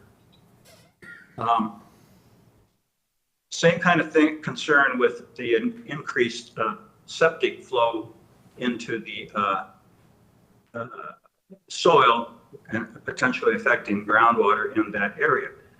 It's not a case of just saying we'll have the same number of houses or the same number of septic units. We'll have more. We'll have 50% more than what they could otherwise do. I could go on here and talk to you for quite a while. I put all this information in my submission to you because I assumed that was going to be a part of the record and you would read that carefully and be prepared to ask any questions if you have any of those. But It was submitted as part of the record. They have copies. I understand. The question, though, is whether it's submitted. Is it part of this public hearing, and have the board members read that material? It's fine for it to be submitted, but if I haven't gotten the information to them, I mean, I can take the next hour and read it verbatim to you if that's what this commission would like, or you can take the time to read it, consider it, and then make comments back in a second public hearing where I can talk to you about it. Also, even if this PUD were to be approved, it doesn't make any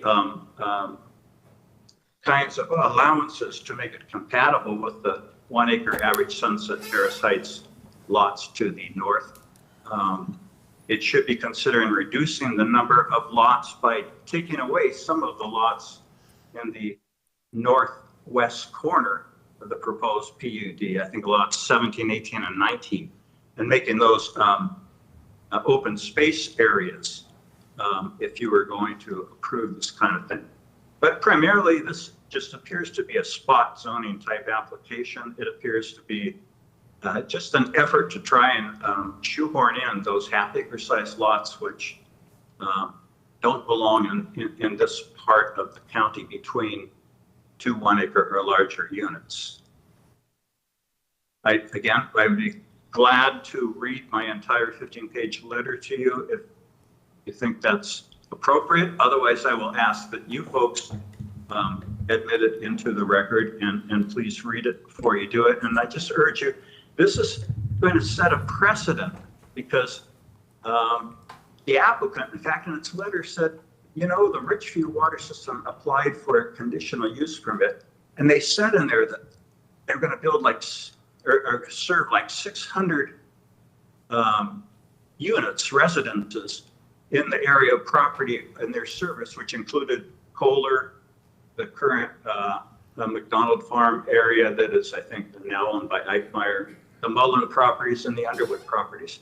And the individual applicant said, nobody raised any comment about that. Well, of course, that's not true. I raised a comment about that, and I said, you know, I will respond to the conditional use permit about using that piece of land for the surface facilities. But nothing in this comment letter should be construed as an acceptance of the concept that they'll be able to serve this many units. So you cannot play fast and loose with the facts the way this appears to be going. And I would just encourage you as representatives of the public to not move fast just because the applicant would like it or even the county building department would like it. Take your time, understand and see if it makes sense to you that a planned unit development be put into this location, where just 2 years ago, the county building department was saying, you know, half-acre lots don't belong here. This isn't a part of the county that is reserved for 1 acre to 2 to 5 acre units. It's supposed to be a part of the rural county.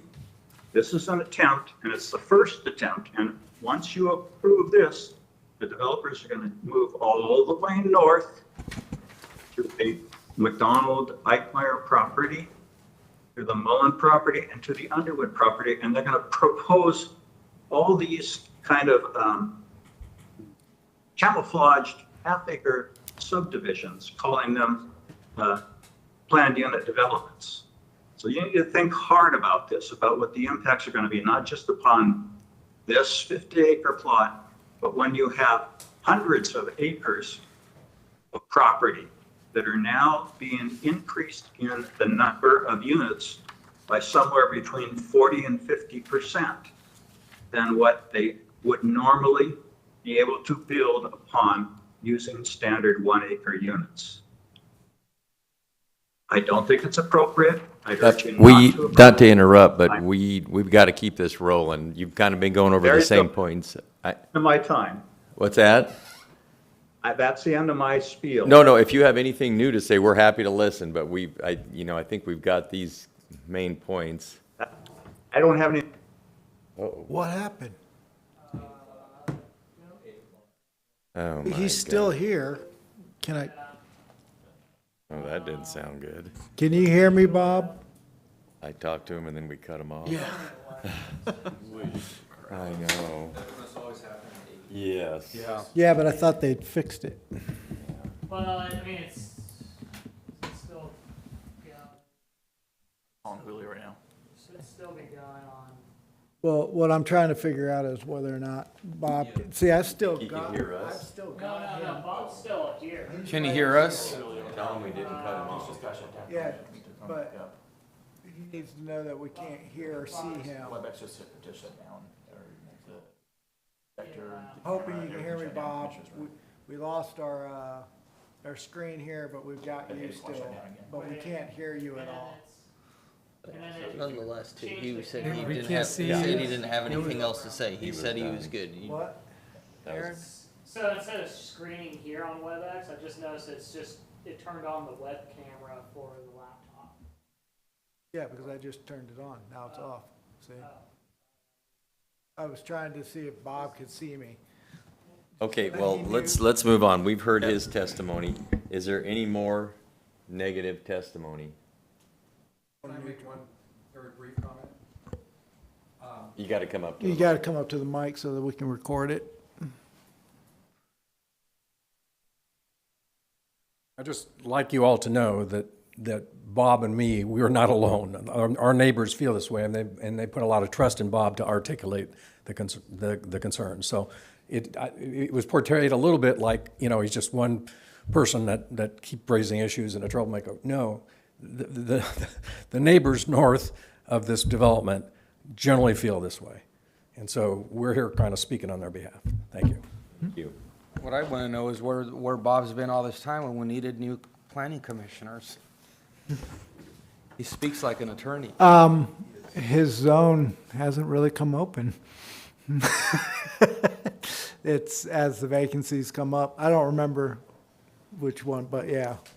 You know, the last two were in the city, or no, he could have applied at that time. That's right. Is there any email public testimony? Does staff have any final comments? Is there any clarification of public statements needed by anyone in the audience? Yes. Thank you. With the water concern brought up, the wells that would serve this project are located 1.5 miles north of the site. Those are owned by Randy Mullen, and the water right for those wells is almost 50 years old. And so we've been working with Ecology through that, but they're not right by the project site, and the alternative would be drill 50 wells on 1 acre sites, and just not a good alternative. The rezone in 2022 was submitted by a different agency, though I worked there at the time and submitted it myself. That's not before us today, but I will say that we did realize in talking with staff that, hey, a straight half-acre rezone application doesn't make sense, but a PUD application does make sense. Now, it's not the same because with the PUD, we've got to dedicate 15% of that land to open space in addition to the right-of-way. And so chalk it up to me being new to land development at the time. That was withdrawn and didn't move forward, and that application is not before you today. This one is. As far as the lands mentioned by Mr. Carcino, I can tell you, because I know him personally, Mr. Eichmeyer is not planning to develop anytime soon, and Mr. Mullen's projects are not before you this Those don't have evening. anything to do with what we're doing. And that's all I wanted to mention, that they're not before us this evening. With the zoning and the density, there's nothing in the planned unit development code that says that we have to somehow match up 1 acre with half acre, and so it's transitionary zoning. As I mentioned, the lands to the east are within the city's UGA, and those will be built at 7,200 square foot lots. So the fact still remains that going from 7,200 to half acre to less than a half acre, and then to the 20 or so lots that are over an acre makes sense. And then lastly, there's a lot of the concerns brought up are valid, and the agencies responsible for those concerns, traffic, fire, public works, water, et cetera, we've received comments from them and have no issues with the requirements of us. So thanks for letting me clarify. Thank you. Is it Bob that's online? Is he back? Bob, sorry about that. I don't know if you heard what we were saying while you were gone for a while. Yeah, no, I didn't, because somehow I got It was muted by you. basically that we were sorry. That's what we were saying. We didn't miss anything, and we took your comments. We've got it all. Yeah, I didn't get to hear what Mr. Harpster said in response, but I can tell you, I know I speak for many of my neighbors who feel the same way about issues, but just unfortunately don't have the time and the capability to participate. But Okay, well, thank you for doing it. they are talking to the ecology department. Even if you transfer a water right, it doesn't mean that you can locate the well in another location and just take the same water you had under that water right and impact the existing water users. So there's some big issues there also that are coming up. But I do appreciate you if you've taken my comments, if you have read my comment letter, because I didn't want to take as much time, and you could obviously tell by someone saying we can't get into it in verbally, but I hope you'll give it valid consideration. Thank you. Is there any clarification of public statements by anyone in the audience? Okay, the public testimony portion of public hearing SUB 2024-2, SEPA 2024-14 is closed. Is there any discussion amongst the Planning Commission? And as part of that discussion, do we feel ready to make a decision on this? I personally like to see more about this before I made a vote on it. What types of things or what people Well- would we like to get here?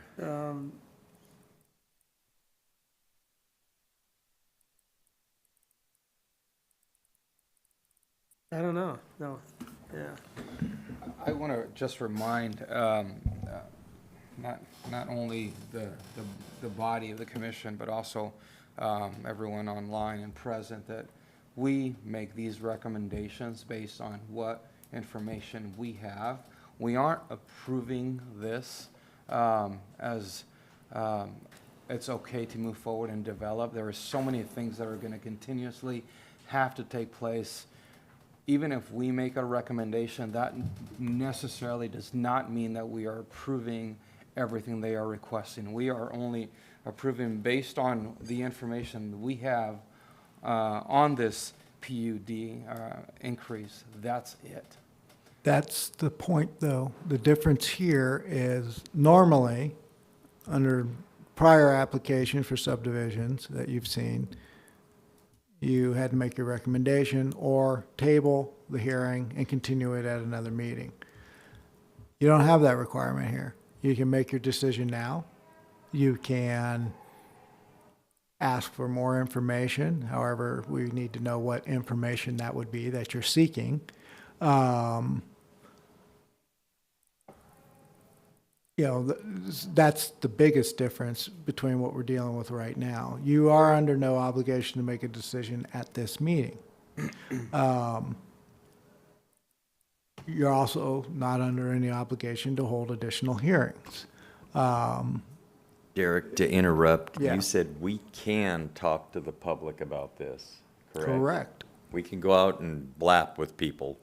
If you want Get more information. feedback, and if that's, if we're gonna postpone it, I'd kinda like to, either we're gonna bring in some more professionals or some advice, or do we wanna go talk to the community, or are we gonna do something? I guess secondary thoughts on the planning development long-term, like they said, if it opens up the door. Can you for- speak more into the mic? Sorry. I guess the question that you talk about, bringing it up to the community and other members of seeing if the development of half-acre lots does open the door in that entire section, like he was saying, and how that goes Because along that's the with it. biggest deal about this whole thing, is the Yeah. half-acre zoning. Yeah, that's the Yeah, crux of the deal. And I'm the wrong one for that, because with our housing situation, I think it's a great thing, actually. That's the problem, we got different viewpoints.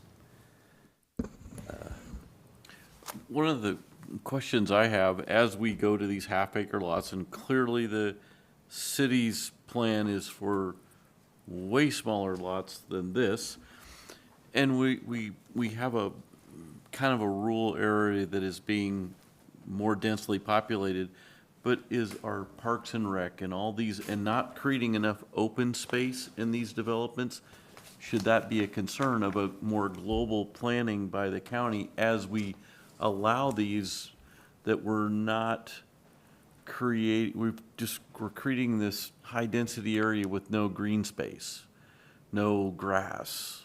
You're gonna have children in these areas, and now you're talking about rock hardscapes and things in the center of this. But I'm just thinking, as we move forward, do we need to consider that as we keep allowing these high-density areas and no set-asides for open space? And we can require different things, we can But ask for things, can't At we? the same time, I'm not sure each individual development, Wants that. can you say, okay, you're gonna set aside a certain percent? Well, it's such a small little green space that it doesn't really make sense.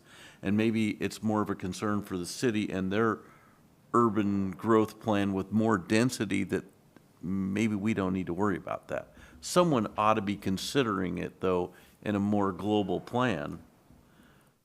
And I don't know if there's anybody in the county that Is there Parks and Rec? Is there something else We that, don't have a Parks and Rec department. something that should be considering what that looks like when you put that much population in that area?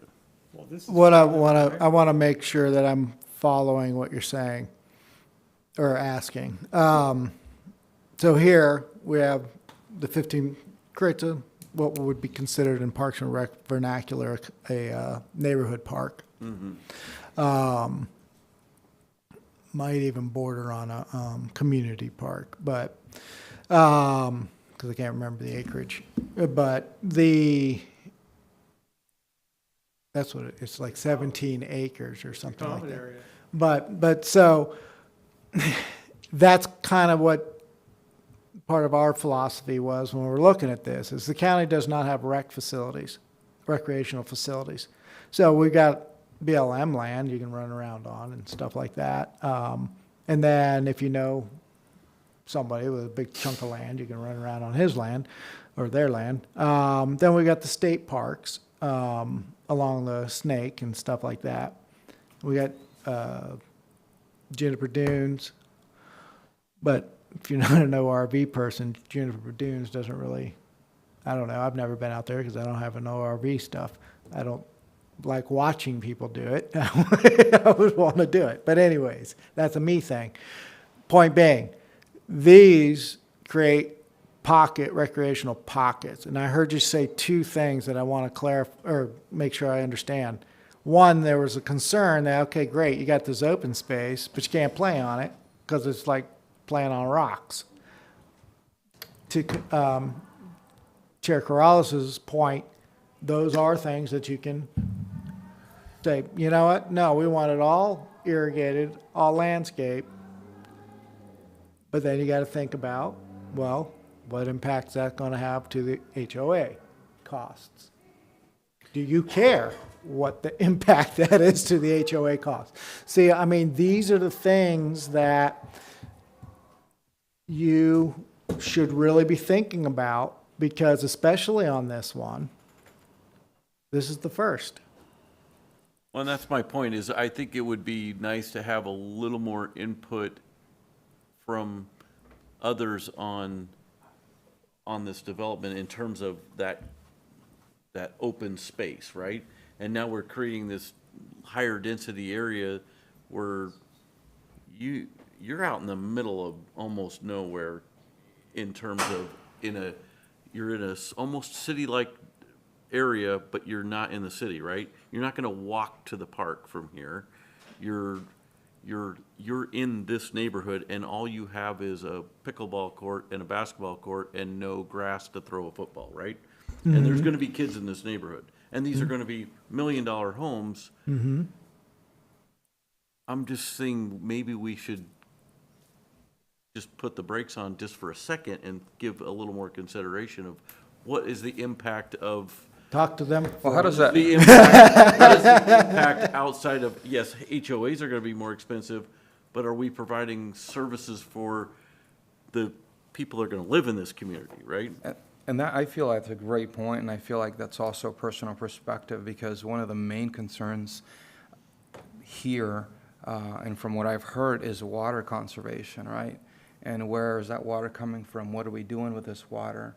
So if we're adding more, and coming from a landscape contractor, I can tell you that watering or lawns, grass, and any kind of vegetation, whether it's perennials, deciduous, or ornamental trees, are going to conserve and take tons and tons of water, right? So if we're thinking, xeriscape versus lots and lots of greenery, personal perspective, for me, when I'm thinking conservation, is a xeriscape, right? So we can share different opinions all day long, and I completely understand your perspective on that. But it sounds like we're really wanting to address that water thought, and what was brought upon today is the biggest concern. So from a landscape perspective and how you're gonna permit this, I'm assuming each homeowner in this is going to have some sort of backyard that they will have space for grass, correct? So can front yards be, say, ordinances put that it's more xeriscape, and then all of a sudden you bought all that greenery back, right? You're this small footprint of grass in front of everybody's house, maybe in this neighborhood needs to be hardscape, so you can put another 25 square foot piece of grass over here. I mean, I just think it's something we should maybe consider. And I'm not saying that that's what needs to be done, but I think a consideration of what is for the greater community. Yes, I get water conservation is a great, we need to consider, but. And I also think this- there's structure and coding and ordinance that allows, and correct me if I'm wrong, as far as the county, how much vegetation is put in the front lawn on any kind of development. And I think we're getting into a little bit more of the structure and permitting for that kind of stuff. But I don't recall exactly what quantity of plants, vegetation, and grass square footage is required by the county. Because I know front lawns are let's get the front lawn done for the client as the In the developer. city, you'll have those requirements. I do not believe the county has a landscaping requirement of that specific nature. However, there are some caveats, like your property, I have to look at xeriscaping, it's not called out. It's not prohibited that I recall. Basically, out in these areas, though, we don't have if I remember right, we don't have landscaping requirements other than no more than 40% of the property can be covered in structures. That's as far as the yards go. So I think, So that becomes a design of the landscape architect for those new developed or homes. the owner, if they want to go xeriscaping in the front and go grass in the back, or, but there is a requirement that it not be dirt when the CO is issued. Peter, how big is the open space?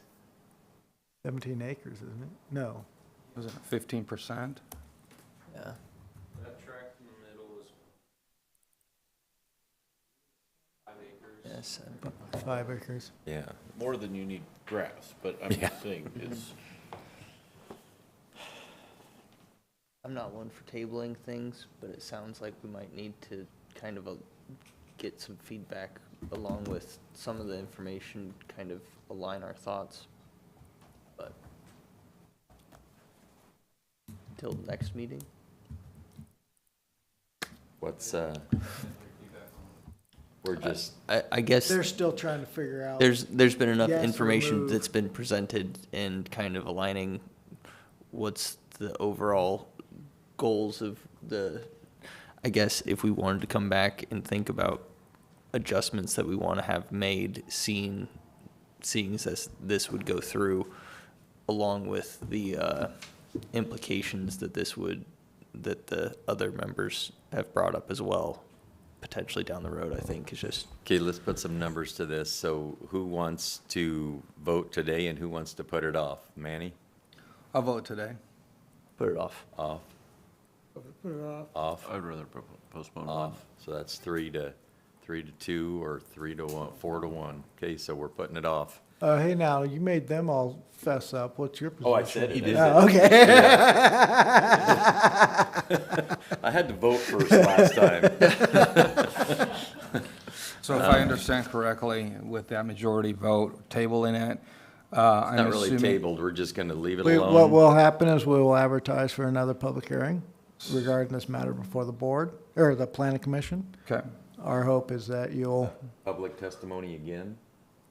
it's open public hearings. So I'm going to assume that we're all gonna deep dive into this and write down some really good concerns and questions and come back with those next meeting?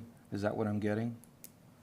Aside, the public, Input, yeah. Input. I think we all kind of have to give our 2 cents on if this art is to go through, what other changes we might have for recommendations, and kind of where does this align with the development plans of the city And and county. And isn't some of it, though, for me, is not so much that I have an objection with this is the first one. And I think maybe having one more moment to think about it because it will become the template moving forward. So, And we need to understand that, you know, we're not in Russia. We're not forcing people to buy these lots. They're gonna see what it is and either take it or leave it. You know, we're not master planners here. We're just trying to lay some guidelines out. But yeah, I agree. We do have to give this one more thought and consideration before we reconvene. All right. So there will be no motion. Okay, so what staff will do is we'll advertise for next month. FYI, next month's meeting is the second Tuesday, not the first. One, we don't want to make the same mistake we made with the 4th of July week. That's Labor Day is that Monday, so Next Labor, Or next late- Tuesday. Is that the 10th? the meeting will be on the 10th because Labor Day is then that first week. And I'm not going to be here. I'm at a conference for that whole week, so. And we're going to be doing a kickoff. I'm sorry, I got in the middle of your script. Well, no, there's no script, so it's postponed. Okay, so,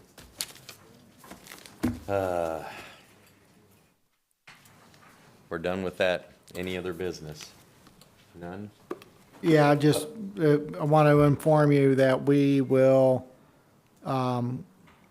be advertising for the public hearing, for the first public hearing regarding Title 17 on the 10th, at that meeting, September 10th.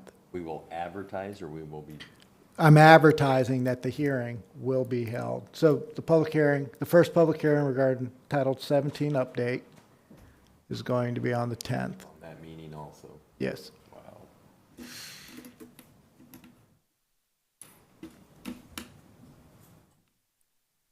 The other option is I can back that off until October with the will of the commission, if that's How what full is you. the next meeting besides this item? Yeah, there's only there's zone change One and then other and this, this. and then the Then zoning code. we should be good then. Okay, all right. So, and again, that's the same thing, legislative action.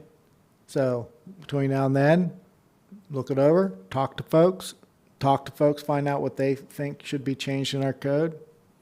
Let us know, because that's the kickoff of that event, and we'll go from there. See where the process takes us. So, previous actions that the commissioners did? We haven't gotten anything. Oh, no, wait, there was an ADU, a DADU, then the front yard placement. Okay. Yeah. Our development went, and we're starting to get more planning applications now, but we kind of went. And we've hit our numbers, our projected revenues, but everything just, The so Gill House it's didn't go to interesting. the commissioners. Hasn't gotten there yet. Okay. No, that'll be going probably towards the end of the month. Ready? Okay, meeting adjourned at 8:25.